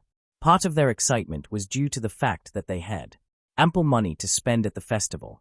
After a long conversation during their first week about how the Familia would be handling money, it had been agreed that Torhen would pay for the renovations and, for a limited time, food and other necessities. Those expenses would eventually be taken over by the slowly growing Familia Fund. They had decided that Bell, and all future members of the Familia, would put 10% of their daily earnings into the Familia Fund.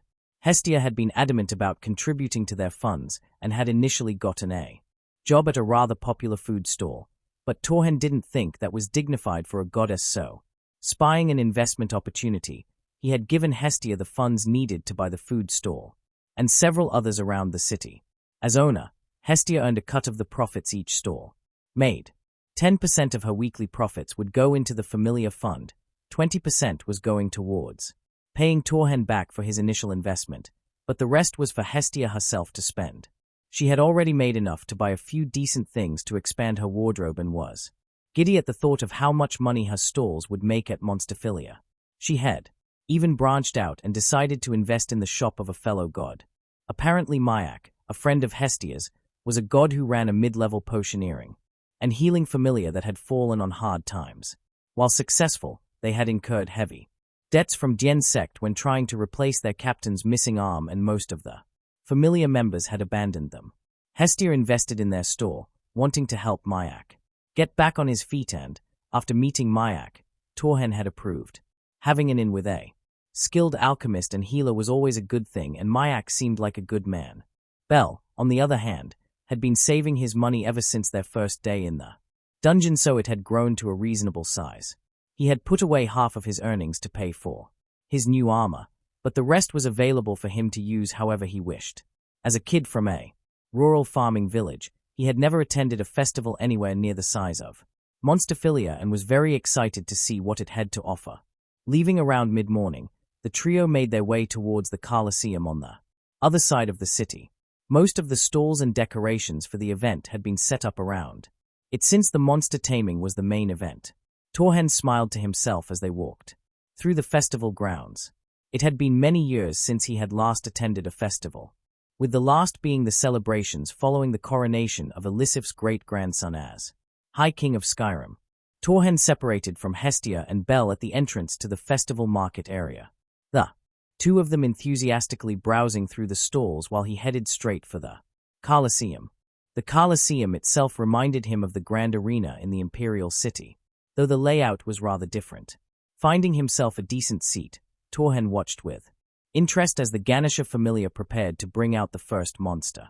Ganesha is a very strange god, Torhen thought to himself as Ganesha announced the start of the taming. He seemed very self-absorbed, shouting "I am Ganesha" at the end of every sentence, but he was a very good showman.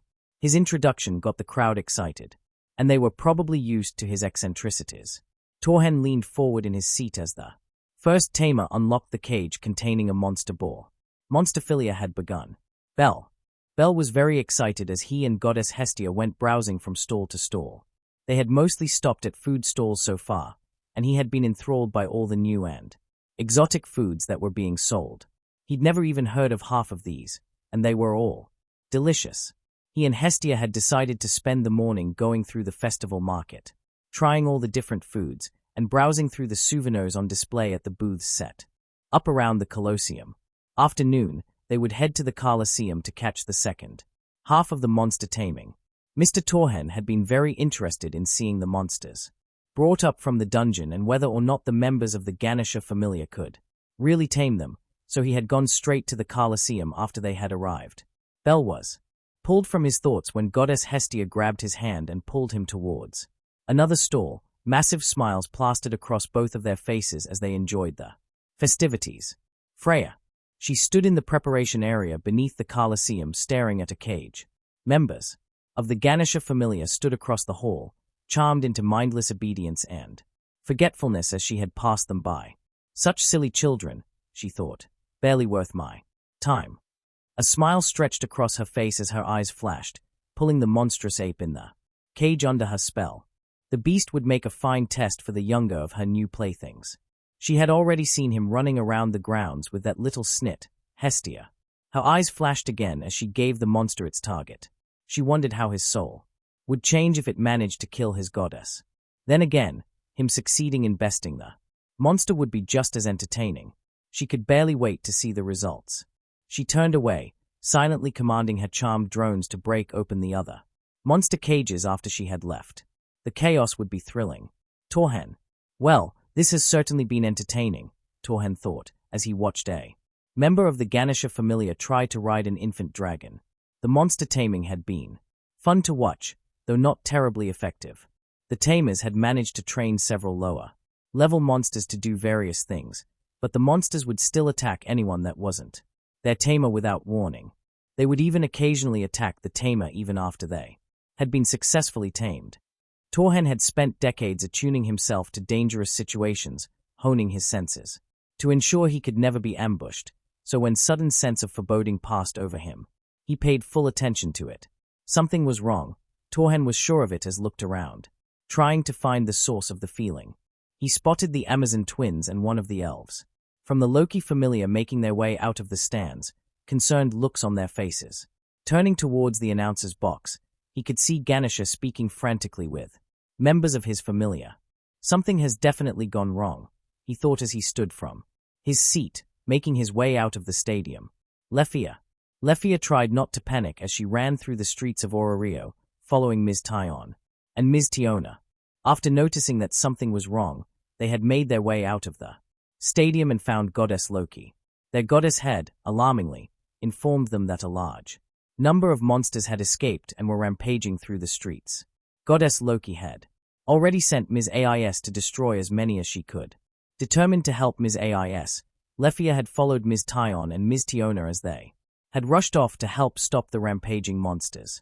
Despite having no weapons, Ms. Tyon and Ms. Tiona were level 5 and more than strong enough to handle most monsters bare-handed. Lefia was only level 3 and nowhere near as confident in her ability to help. As a mage, she could cast her magic without her staff, so she promised herself that she would do her best to help them. I will not mess up again, she thought as she ran behind the others. During their last expedition, Lefia had been scared by a monster and unable to finish her incantation. Ms. Aid had to step up and save her, and Ms. Reveria had been forced to take her place in the battle. Lefia was determined not to mess up again. She would help this time. The three of them ran into one of the market areas just in time to see Ms. AIS destroy the last of the monsters that had been smashing up the stalls in the courtyard. Ms. AIS is amazing, Lefia said, resting her hands on her knees. At this point, we won't even get a chance to fight, Ms. Tyon said, disappointed. Shall we leave it to AIS today, then? Ms. Tiona asked, her hands behind her head. Perhaps we should, Lefia said. If Ms. AIS really had it handled that well, they should probably stay out of her way. We didn't even bring our weapons or anything, Lefia was cut off by a rumbling sound before a strange creature burst out of the ground, towering over the nearby buildings. It was a single long green tendril with some kind of pointed head, which it used to start smashing stalls and buildings. The bottom of its body was still embedded in the ground. What is that thing? Some kind of snake? Ms. Tiona asked, running towards it. I've never seen anything like it before. Ms. Tyon answered, running as well.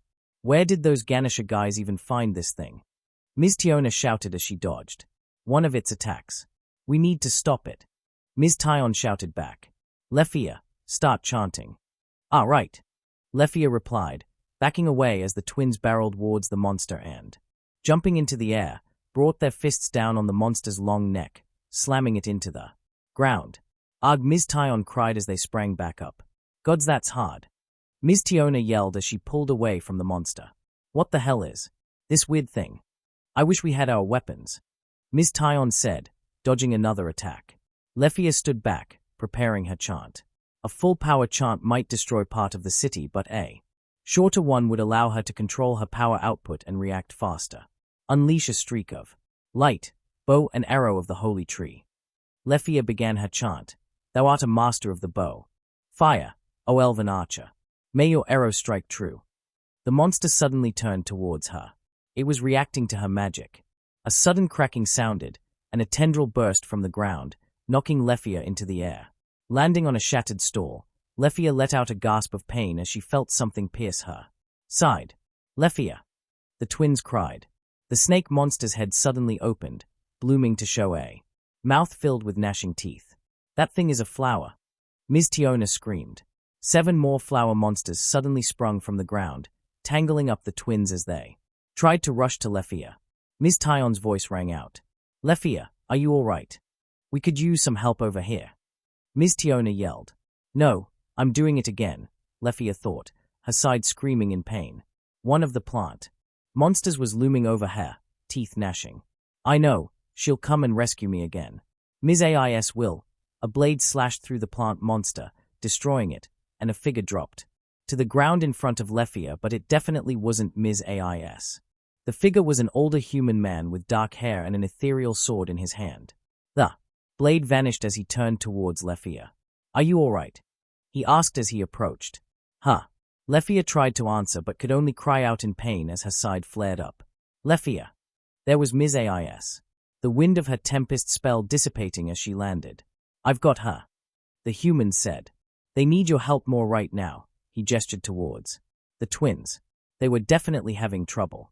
One of the plant monsters had Ms. Tyon by the ankle and another had Ms. Tiona's wrist caught in its jaws. Ms. AIS nodded at the human. Tempest, she incanted. Wind surged around her legs, and she rushed off to help the others. The human pulled Lefia from the wreckage. She grit her teeth as her side flared up again. Hold still, I've got you, he said. He turned away, waving his hand and, to Lefia's astonishment, a domed magical shield sprang up around them. The human turned to her. Again, his fist clenched. A strange glow was emanating from the closed hand, the same greenish-blue color as the magical shield.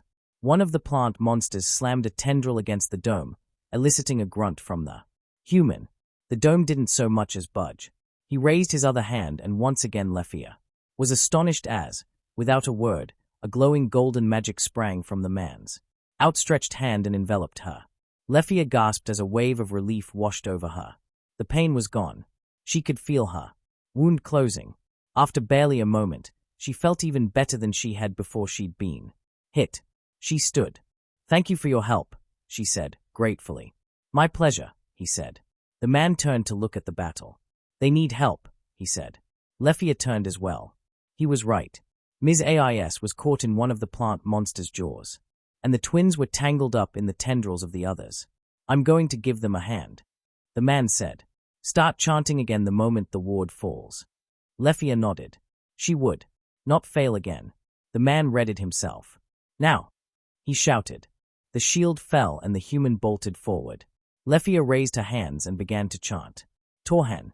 Torhen dashed away from the elf girl he had healed, summoning another bound. Sword as he did. Jumping over a sweeping tendril, he shouted. Fiak Lo saw. A phantom. Doppelganger was summoned into being and sprinted to the left, grabbing the focus of several of the strange plants. Torhen ran right and leapt into the air, his bound sword slashing through the tendrils holding the Amazon girls. The two landed on their feet and, shouting thanks over their shoulders, jumped back into the fray. Wallenstein had managed to free herself, using the hilt shard of her broken sword to kill the monster that had been trying to eat her. She too jumped back into the fray. There were now 6 of the plant monsters remaining. Torhen could probably destroy them with a full power shout, but, with all the chaos, there was too much of a chance he would catch the other fighters in the crossfire. Torhen drew one of the 2 daggers sheathed at his waist, a pair of nice, sturdy blades of Nordic design. While he never went about unarmed, he rarely carried his best daggers like the blade of Woe or Carvozines. Fanged during day-to-day activities. Torhen leapt over a slashing tendril. Heads up! He hollered and threw the dagger towards the Amazon twins. The longer-haired twin caught it by the handle. "Thanks," she called out, slashing at a tendril that was trying to wrap around her torso. Torhen bounded off a low tendril and lopped the gnashing bulb off the top of one of the plants. The monster exploded into dust as Torhen landed, back-to-back with the shorter-haired Amazon twin. "Catch!" he called, tossing his second dagger up and over his head. "Got it!" He heard the girl call as he dashed away from her. He had to admit to himself as he ducked under the winding tendrils of another monster, he was having fun. Even though this was definitely not how the festival was supposed to go. Lefia. Lefia continued her chant as she watched the battle. The human who had saved her was an impressive fighter in addition to apparently being a healer.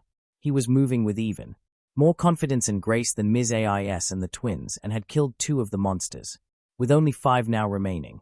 With her elf ring surrounding her, Lefia neared the end of her chant and raised her voice, high as a signal to the others.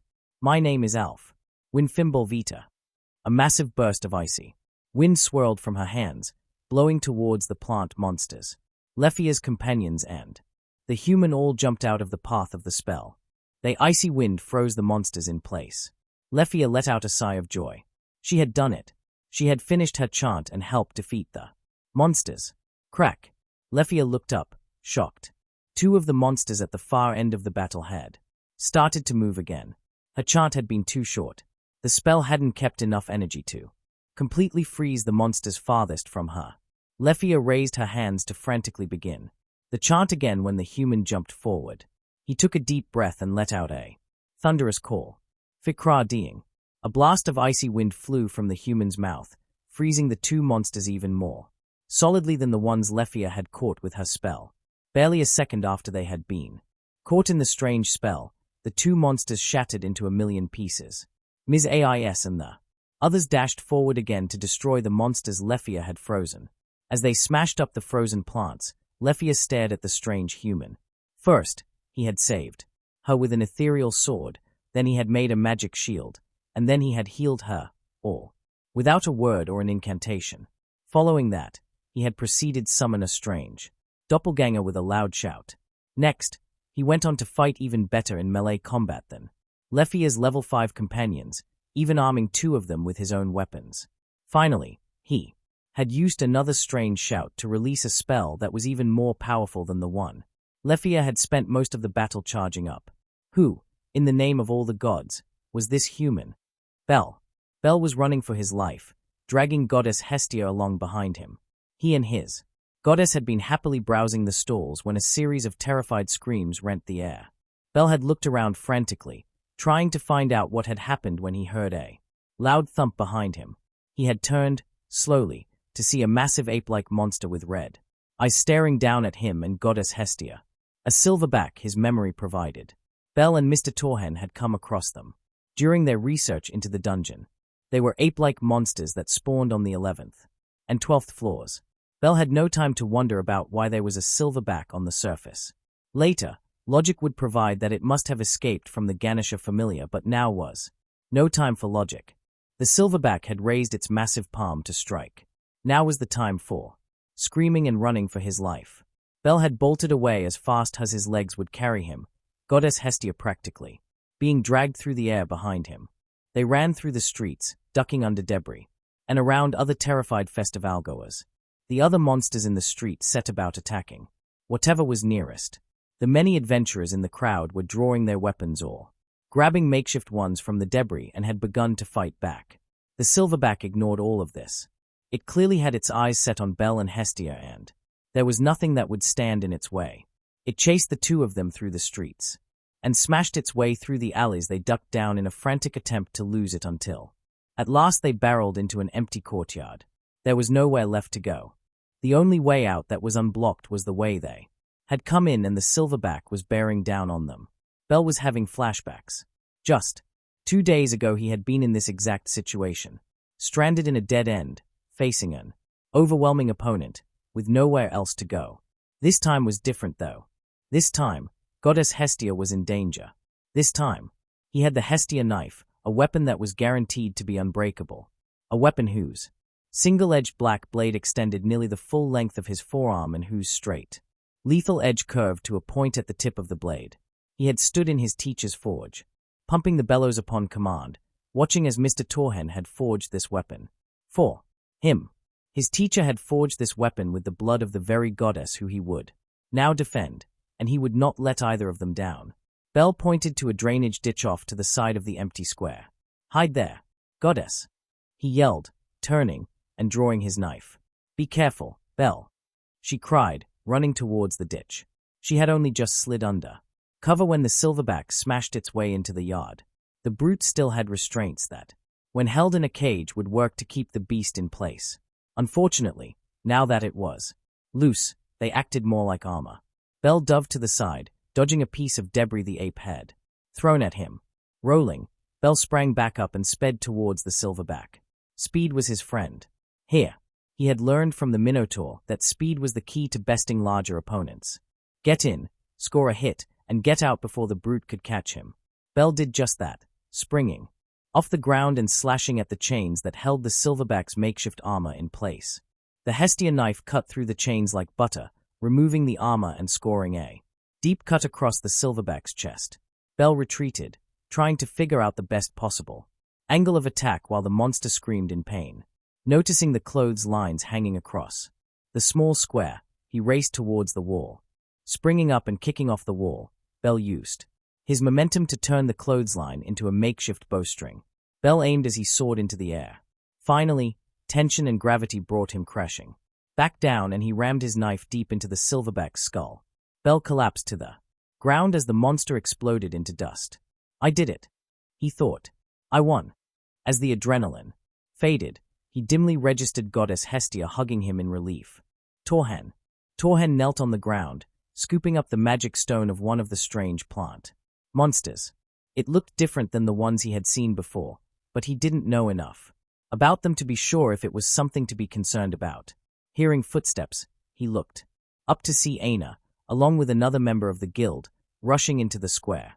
Also walking towards them, From the other side of the square and holding the hand of a small child was the red-headed goddess Loki. "What's the situation looking like, Lilena?" Loki asked. "All of the rampaging monsters have been dealt with. This was the last location with reported combat, and so far, there have been no reported fatalities," Aina said, breathlessly, as she stopped near them. That was a relief. He had been running around the area killing monsters and looking for Belle for quite some time before stumbling across the plant monsters and the wounded elf. Speaking of the elf, she was walking towards him. She bowed low, accustomed of this world, apparently, and said, "Thank you very much for healing me, sir. And for helping with the battle." "Yeah, thanks for the help, man," the shorter head of the Amazon twins interjected. As she jogged over, followed by her sister, Aina and the other official were speaking with Wallenstein and Loki. "The daggers were a big help," the longer-haired twin said, handing the dagger back. Her sister did the same. "I'm glad I was able to help," Torhen said as he took the daggers back, sheathing them at his waist again. "What was with that cool glow sword you summoned?" the shorter-haired twin asked. "It was so cool, and it cut up those monsters like butter." "It's a magic skill I possess," Torhen said, simply. "I wish I could summon a glowy version of my Urga. That would be so cool," she said, excitedly. Torhen didn't know what an Urga was, but he guessed it was her weapon. He turned as Goddess Loki walked towards him. "Thanks for helping my kids today," she said. "AIS said you fixed up Lefia with healing magic and were a big help during the fight." "I was just in the right place at the right time," Torhen said. "What familiar are you with?" Loki asked. "I don't recognize you, but you're clearly quite strong." "The Hestia Familia," he replied. "Hestia?" She sounded surprised. "I thought that the lil bit only had one member. Some kid at level 1. "Technically, she does," Torhen said. "His name is Belle. He is her only active adventurer. I'm semi-retired and Belle is my student." "Really? What's your name?" the goddess asked. "Torhen." She shook her head. "No, not that name. Your alias. You're clearly strong, and if you're retired, you must have been given an alias." She stared at him. "I don't remember you, but your energy feels familiar." "No, wait. That's a god's energy. Your previous familiar." She scrunched up her forehead in thought. "I'm new to Orario," Torhen said, "and I'm afraid I'll need Goddess Hestia's approval if I'm to answer any of your other questions." "Well now," Loki was staring again. "The gods were supposed to have a party tomorrow to end the festivities. If that's still on, I'll just have to ask Hestia about you. Still, thank you, again, for helping my kiddos." "It was my pleasure," Torhen said before turning to walk back towards the Colosseum. He still needed to find Belle and Hestia to make sure they were all right. Freya. Staring down at the city as the sun went down, Freya smiled. The chaos had ended a few hours ago, but cleanup crews were still moving about the city. Her plan had been a smashing success. So entertaining. While it may have been more fun if her young plaything had failed, seeing him succeed was almost as good. Chapter end notes. AON, there was a lot of combat in this chapter. How did I do? What do you guys think of what I'm doing with Freya? What about Loki? I know. They are both a little different than in canon. How was my Lefia? I don't know if I'll do any more from her perspective, but I think it fit for this chapter. How much of Ai's side story should I include? I haven't read past the first book of it yet, so that would take some research. Translations, Fiak Lo Saw, Phantom Form. Mirror Deceive Phantom, for Kra Deing. Frost Breath. Frost Cold Freeze. Chapter Summary. Chapter 8. Shopping. A Party. A Meeting. Chapter Notes. AON, here's another one. I hope you guys like it. Please let me know what you think. I saw some questions about Freya. I just finished the most recent book, but I don't want to get into spoiler territory. I'll just say that I have never found Freya's love for Belle to be very pure. She has always seemed really creepy to me and has an army of people lining up to lick her boots. Not the kind of person I can see sweet, naive Belle falling in love with, so I decided to tweak her character a bit. What do you guys think? Is it working? If you'd like to leave a comment or have a question, please do so. If you want to leave a longer review, don't be afraid to. I love seeing what you guys think. It really helps my motivation and thinking process. See the end of the chapter for more. Aina. Notes. Hearthfire. Chapter 8. Those unused to a city like Orario would likely assume that the day following a disaster like the one that had occurred during Monsterphilia would be filled with builders and officials rushing about and trying to figure out who was responsible and how much it would cost to rebuild. They would be wrong. Orario was a city of adventurers where 1 in 5 members of the population had the strength to destroy public property just by becoming distracted, and weird things happened in the street every single day. Orario had one of the best disaster relief policies in the world. Barely an hour after the last of the fighting had ended, the cleanup and recovery crews had assembled and begun their work. Members of the guild had begun investigating the cause of the incident before the fighting had even ended. Unfortunately, none of the Ganesha Familia members who had been guarding the cages could remember what happened. Several gods who sometimes helped the guild with various matters participated in the questioning to ensure that the guards were telling the truth. After all, it was impossible to lie to a god. Most would think that even with a decent disaster relief program, it would be all hands on deck at the guild. They would be wrong again. Aina was actually taking the day off, and nobody had a problem with it. Everything was handled and business could proceed as normal. Aina stood near the fountain in front of Babel Tower, waiting for Belle to show up. Adventurers and supporters who were looking to form temporary parties would often congregate around the fountain, and there were already quite a few milling about as she stood there. Aina was so proud of Belle.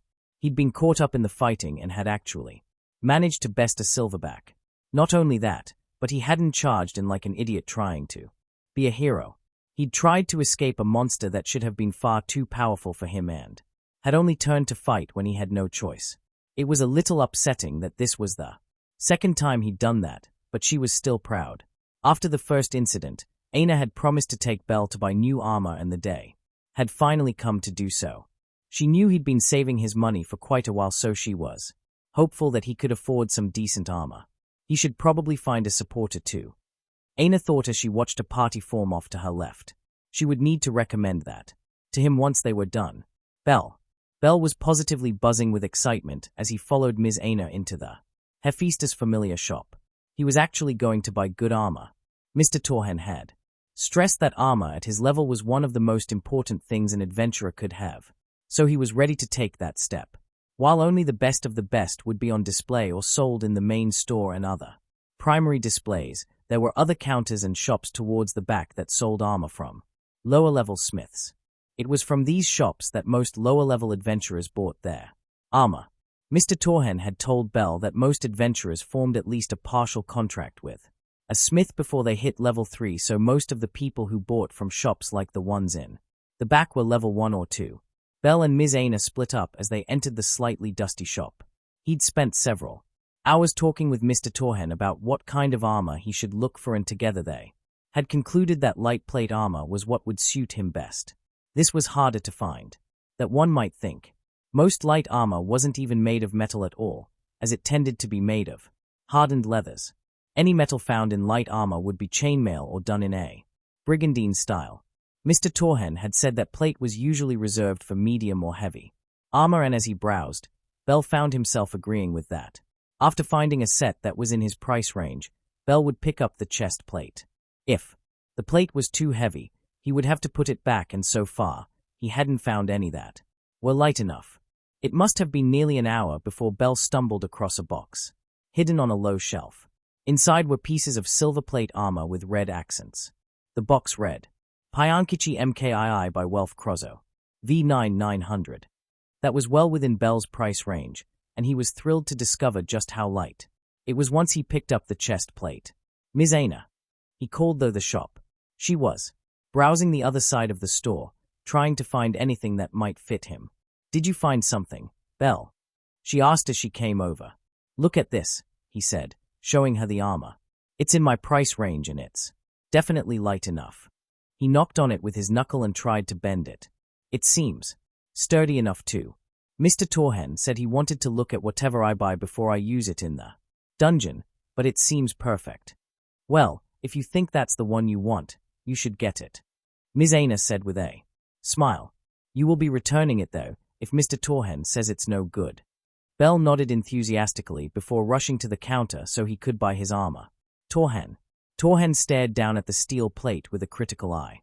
Bell had come rushing in, about 20 minutes ago with a box of armor, begging him to examine it. Before that, Torhen had been watching the builders work. Hestia had been gone for quite some time, attending a party of the gods. They would apparently have parties rather regularly to discuss the events going on in the city. Considering the reconstruction and events of the day before, they would have plenty to discuss. Torhen had been impressed to discover that Orario already had teams designated for reconstruction after any kind of disaster, and that had meant that the Goibnu Familia didn't even need to wait a day before resuming work on the renovations to the church. It was coming along nicely. It wouldn't be more than a week before they were able to move into the living space, and another month and a half before the renovation was complete. After that, they would start thinking about recruitment. It made no sense to recruit new adventurers if they had nowhere for them to live. They already had plans drawn up for expansion as well once they had enough members to warrant it. Torhen tapped lightly on the plate with his hammer. It was apprentice-level work, but it was sturdy enough. The smith had been quite clever in the method he had used to keep the weight down. Judging by the set in his hands, this Welf Crozo was probably at the same level he had been when he started his apprenticeship under Eland. Armjorn had gotten him started, but it was Eland Greymaner who had taught him what it really took to be a smith. Torhen set the armor to the side and looked at Bell, who was standing off to the side, looking nervous. "It looks good," Torhen said, standing. "It's the right size for you and it looks sturdy enough to my eye. Now we just need to see how it holds up." Bell looked confused. "What do you mean?" he asked. Torhen smirked. "I mean, go put this on and meet me in the training yard. You need to get used to wearing it, and I want to see how it holds up in combat." They had converted one of the empty lots near the church into a makeshift training yard that reminded Torhen of the one out behind Jorvaska. Bell's grin was blinding as he grabbed the armor and rushed towards the church, eager to get started. Torhen rolled his shoulder and grabbed one of the practice swords hanging on the wall of his forge. This would be fun. Hestia smiled as she bit into one of the hors d'oeuvres Ganesha had provided. While most godly parties were held in the evening, this one was supposed to have been to celebrate the ending of Monsterphilia and had been scheduled to begin at noon. Despite the events of the day before, the party continued as scheduled. Since nobody died, there was no point in canceling, right? The truth was the gods just loved any excuse to get together, and a disaster on top of a festival was a perfect excuse. This one was especially nice for Hestia because it was the first time she had attended one and didn't stand out because of her clothes. Before, she had barely been able to afford nice clothes for day wear, let alone a fancy dress to wear to a party like this. Now though, thanks to Torhen's generosity and with her investments working out, she had been able to afford a lovely white dress with blue trim that fit in perfectly with the clothes of the other gods around her. Hestia snagged a drink from one of the trays as she moved along the upper balcony. Searching, she was looking for Hephaestus. They hadn't seen each other since Hephaestus had kicked her out, but Hestia didn't hold a grudge. Truthfully, she was grateful. Her friend had given her the kick she needed to get off her lazy ass and start a Familia. Just in time, too, since it led to her meeting Bell and Torhen. Hestia passed by multiple groups of gods as she walked along the balcony, sipping her drink. She caught snatches of gossip and nonsensical rumors as she did. Rakia was planning to invade again. Magic stones could be used as suppository. The elves were isolating further. Loki had offered to buy Demeter's breasts. The black dragon had been seen in the east with a bright pink bow on its head. Gods would gossip about anything, no matter how stupid it was. "Well now, don't you look lovely?" came a familiar voice. It seemed Hephaestus had found her. "Find someone new to mooch off of." "Not at all," Hestia said, her nose in the air. "One of my children was generous enough to help me with a few investments. I bought this dress with my cut of the proceeds, and have already paid him back half of what he gave me." "Really?" Hephaestus looked impressed. "It's good to see you taking some responsibility. You're also quite lucky to find a child to join you who has money. Isn't your only member a level 1? "No." Hestia shook her head and took a sip of her drink. "That's Bell. He's my only active member, and the captain, but he has a teacher. The teacher's name is Torhen, and the two arrived in Orario together. Officially, Torhen is retired and is spending his retirement teaching Belle and helping the Familia grow. He's even funding the renovation of the church. Really now? Hephaestus said, intrigued. He must be extremely skilled to have lived long enough to retire, especially if he has enough money to pay for renovations. Hestia couldn't help herself. He's fantastic, she bragged. Belle is a truly wonderful child, and Torhen has been teaching him everything he could ever wish to know. Not only that, but he is being generous with his money and even forged an incredible weapon for Belle. Hephaestus, unsurprisingly, looked very interested at that. He's a smith. Yes, Hestia said. A very impressive one. Belle and I were watching while he made the knife. He needed my blood to make it and said it would grow into its power as Belle does. Hephaestus' gaze turned intense. He's able to make growth weapons? She asked. Abruptly. Hestia was confused at the intensity. Yes, I know he's a master smith, but is that uncommon? Even Tsubaki can't make growth weapons. Hephaestus said, seriously. Hestia was shocked. But isn't she the best smith in your Familia? She asked, in a quiet voice. Yes. Hephaestus was still very serious. I have never met a mortal who could make growth weapons. Is he teaching your other member how to smith? Hestia shook her head. No. Torhen is an extremely skilled fighter and is teaching Belle how to fight and be an adventurer. He told me that he only started learning to smith so that he could make his own weapons and armor. Hephaestus' jaw dropped. You're telling me he's not a dedicated smith? How? How? Is he that good if he's focused on combat as well? Hestia was nervous now. Torhen is unique. Unique how? Explain. Hestia sighed. I can't. Not here. She looked around. They were slightly isolated, but there were too many potential eavesdroppers around to say more. She'd probably said too much already. You're my friend, so I don't mind telling you. Besides, Torhen mentioned wanting to meet you. Come back to the church with me after the party. You can ask him yourself. A voice cut in from behind them. Mind if I tag along? Hestia turned and, to her shock, saw Loki standing behind her in a black dress. Say, what? She asked. To Hestia's even greater shock, the trickster goddess looked serious. I met the older of your children yesterday after the fighting. He helped out several my kids who were in a tight spot. My little Lefia was hurt pretty bad, but he healed her with magic. Hestia's eyes widened as she remembered. Torhen had mentioned the encounter the night before. I suppose I owe you one for that, Hestia, since he's one of yours. Hestia shook her head at that. While the gods took debts very seriously, she did not consider this to be one. You don't owe me anything, Hestia said. I should actually thank you. One of yours, Wallenstein, saved my Belle from a minotaur in the dungeon a few days ago. Loki's eyebrows shot up. That kid is one of yours. She smiled. I guess that makes us even then. Mine saved one of yours saved one of mine. She leaned in. I still want to talk with the older one. You too. There is something about him, his energy, that I can't place. Not only that, but, judging by the battle yesterday, he is at least level 5 or 6. I can't figure out how he got that strong, and yet I've never seen or heard of him before. When I asked him, he said he would need to talk to you. Hestia hesitated. Shortly after she had invested in Mayaka's shop, she and Torhen had discussed alliances. Both had agreed that the goal of their Familia was to rival the Familias of Loki and Freya. As Torhen had pointed out, though, it was next to impossible to gather that much influence overnight. Even though Torhen himself was the perfect counter to military and monetary might, the Loki and Freya Familias boasted impressive numbers, reputations, and wielded massive political power. They would have most of the city on their side. Freya and Loki would suffer no rivals, and the only way to gain that much power was to eliminate one of them.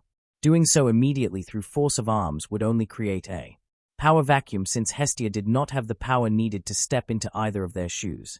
The best way to get that much power was to form an alliance with one and work together against the other.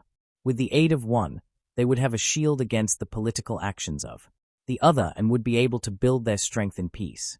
Once they were strong enough, they could step up and become one of the top 2 Familias in Orario. They might even be able to make Orario a safer place, since the 2 strongest Familias would be allied instead of antagonistic. There was always an underlying tension to The city because of the rivalry between Loki and Freya. This would eliminate that. Hestia had not even considered who to ally with, but, now that she did, Loki was the better choice. While the two were almost constantly teasing each other, with Loki making comments about Hestia's height and Hestia joking about Loki's breast deficiency, there had never been any true disagreements or antagonistic feelings. If she was being honest with herself, Hestia had actually found some of Loki's antics rather hilarious when they weren't directed at her. Freya, on the other hand, had always felt dangerous to Hestia. Her godly sphere was the home. Home is a place of love and acceptance which, technically, made Hestia the goddess of familial love. That was part of why she had never even considered shunning Hephaestus. For her deformity, like so many of the other Olympians, Hephaestus was her family, and she loved her. Loki, despite her penchant for being a prankster, truly cared about her family and wanted only the best for them, to see them happy and laughing. Freya was a goddess of love, but to Hestia a better description would be obsessive love or controlling love. Freya wanted those she loved to be completely under her control and fully dependent on her attention. She was also patient, projecting an air of detached beauty as she manipulated her targets. She would treat anyone who caught her interest as a toy or a plaything, slowly breaking them down until they were practically her slaves.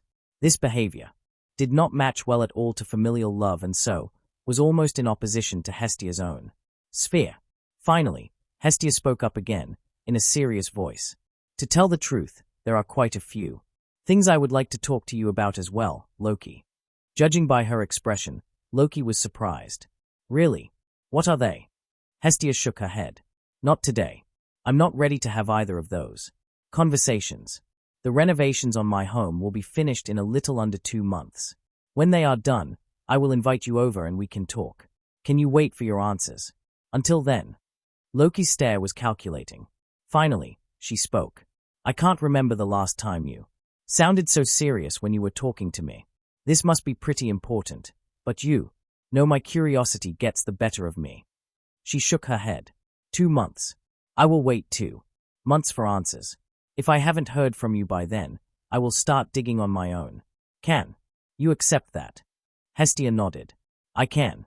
I promise. Loki grinned. Well then, all this seriousness has me antsy. I'm gonna go find someone to prank. CYA Fi-Fi. Lil bit. She walked away, mischief in her eye. Hestia grimaced at the annoying nickname. If an alliance was really possible, she would have to deal with it. What was that about? Hephaestus asked.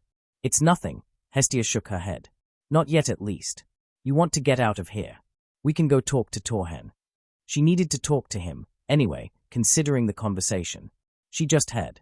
That would have to wait, though. Hephaestus nodded. That sounds good to me, she said. Hephaestus. The sun had only just begun its descent when the rundown church she had given Hestia came into view. Make that formerly rundown church, considering it looked more like a small mansion now, with what looked like the foundations for a gated wall stretching around an area that far exceeded the lot she had originally given her friend. Hestia had gotten very lucky to find this mysterious Torhen person. The idea of a mortal being able to make growth weapons was mind-boggling. Even her captain, Tsubaki, skilled as she was, could not make them. They required a level of skill as a smith that few mortals could achieve. She wasn't ashamed to admit, she was bursting with curiosity. The sound of combat reached her ears as they entered the property. Off to the side in what looked to be a training yard, Hephaestus could see 2 figures engaged in a rigorous spar. The smaller of the 2 had white hair and was clad in what looked like light plate armor. That had to be Bel, Hestia's level 1 adventurer. The other figure was larger, with tan skin and dark hair. He was unarmored and carried what looked like a training sword. That one was definitely Torhen. The 2 sheathed their weapons as they approached. She could hear Torhen speaking to the other one. Looks like that armor will hold pretty well. You made a good choice. Kid, starting tomorrow, you've got my okay to head back into the dungeon. The one that had to be Bel sounded thrilled. Awesome. I feel so ready. Now that she had gotten a closer look, she recognized that armor. It was Welf's. She had stopped by his forge to check on him and had taken some time to observe while he had been making that armor. The kid must have bought it from her shop. That was good. Wealth deserved to earn. More business. She had a sudden idea. Maybe, she stared at Torhen. She'd need to see him in action. And have a bit of a discussion with him first, but maybe her idea would work. Is that Bel's new armor? Hestia asked as they got closer. That it is, Torhen replied. We just finished testing it.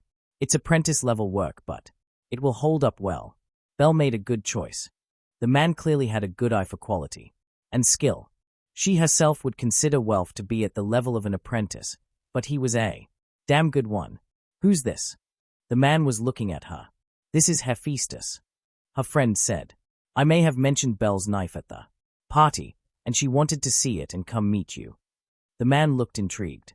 Well now, a goddess of the forge interested in my work. He smiled. Go get your knife, Bel. He gestured and the boy went running off, towards what had to be a forge near the back of the property. It's a pleasure to meet you, he said, extending his hand. My name is Torhen. The pleasure is mine. Hephaestus said, shaking his hand. I could barely believe it. When Hestia told me you had made a growth weapon, I needed to see it for myself. With a low shout, Bel came running back up to them and, coming to a stop, handed a sheathed dagger to Hephaestus. She could tell it was a work of art before she even touched it. With a simple but sturdy sheath and a dark red, almost black leather-wrapped handle. The moment she touched it, she could feel the energy contained within the blade. Slowly, she drew it. The inky black blade slid out. Runes and another strange script were carved along the straight blade. She held it up to the light, examining it both with her eyes and her senses as a goddess of the forge. It was definitely a growth weapon and a very powerful one at that. She wasn't certain she could make one better without her arcanum. Match it, certainly, but not surpass it. She spent several minutes inspecting the beautiful blade, asking questions of its creator as she did until a different question popped into her head. Would you consider this to be your finest creation? Your masterpiece? That clearly made Torhen stop and think for a moment. Finally, he replied, No. While this is certainly one of my best, it is not my finest. She had to know how skilled he truly was. May I see your best? Your masterpiece? Torhen visibly hesitated before gesturing towards his forge.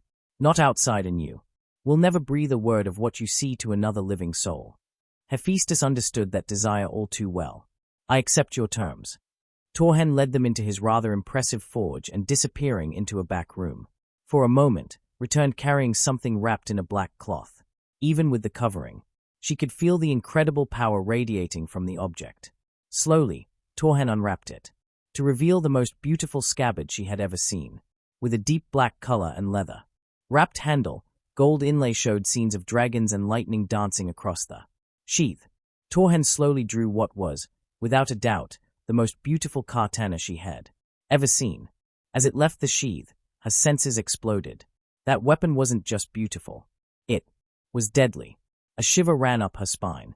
A small part of her was very afraid of that weapon, but the rest was enraptured by its appearance. This, Torhen said, is Dragonbane. It was all Hephaestus could do to keep from drooling. Hestia Church. Late evening. Once Torhen had put the beautiful Dragonbane away, the following hours had consisted of one of the most enlightening and most engaging discussions she had ever had. After getting over her initial shock at his origins and how he arrived in Genkai, the two had proceeded to talk shop. They had discussed materials and techniques. Torhen showed off a few pieces of his, including his impressive battle armor, and she had explained the best uses of a few of the materials in this world that were new to him. The two were sitting on stools in his forge sharing a drink when, as a rather lengthy discussion on the Tamrielic enchanting method wound down, she brought up the idea that had occurred to her earlier. The smith who forged Bel's armor. Welf. She said, what do you think of his skill? Torhen thought for a moment, taking a sip from his tankard. I've only seen the one piece, but he seems decent. Just from the one set, I'd put him at an advanced apprentice level. Why? Hephaestus sighed. Welf is a member of my Familia, but is stunting himself. His family are renowned for creating magical weapons of incredible power, but he refuses to make them. No matter how much money he is offered, he refuses, point blank. Torhen's face turned quizzical. Why? That doesn't make sense. Hephaestus took a swig before saying, He feels that a weapon that will break in its wielder's hands is unworthy. A weapon should never betray its master, and a magical weapon will always break, no matter what. At least, she paused, magical weapons made in our style will. Torhen seemed to get it. He leaned forward. But ones in the Tamrielic style won't.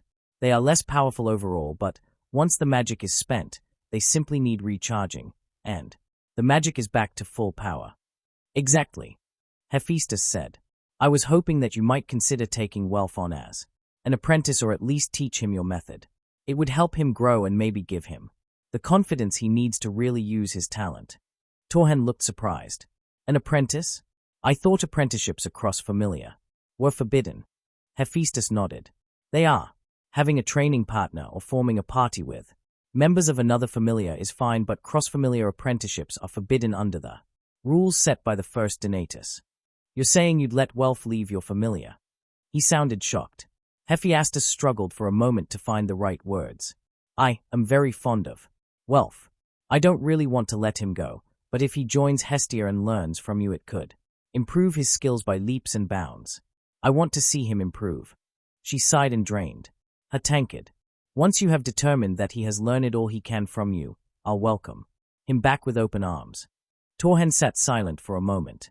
If I do this, what happens if he decides not to come back? That sent a shiver up Hephaestus' spine. She didn't want that, but if that's what he really wants, then that's okay. I would rather see him become the best smith in history in another familia than wallow in mediocrity in mine. Torhen was silent once again before finally, he stood and stepped towards the weapon racks in his enchanting lab. Grabbing a beautiful golden sword off the wall, he returned and handed the weapon to Hephaestus. If she remembered their discussion rightly, the sword was done in the Dwemer style. She could feel the magic of the enchantment running through the blade. I made that as an experiment using materials I acquired in this world, Torhen said. The enchantment was done using the magical stone, or rather the soul gem of a wall shadow. Gems from the upper floors are generally in the same area as petty soul gems from Tamriel. He gestured at the sword. Show that to Welf. See what he makes of it.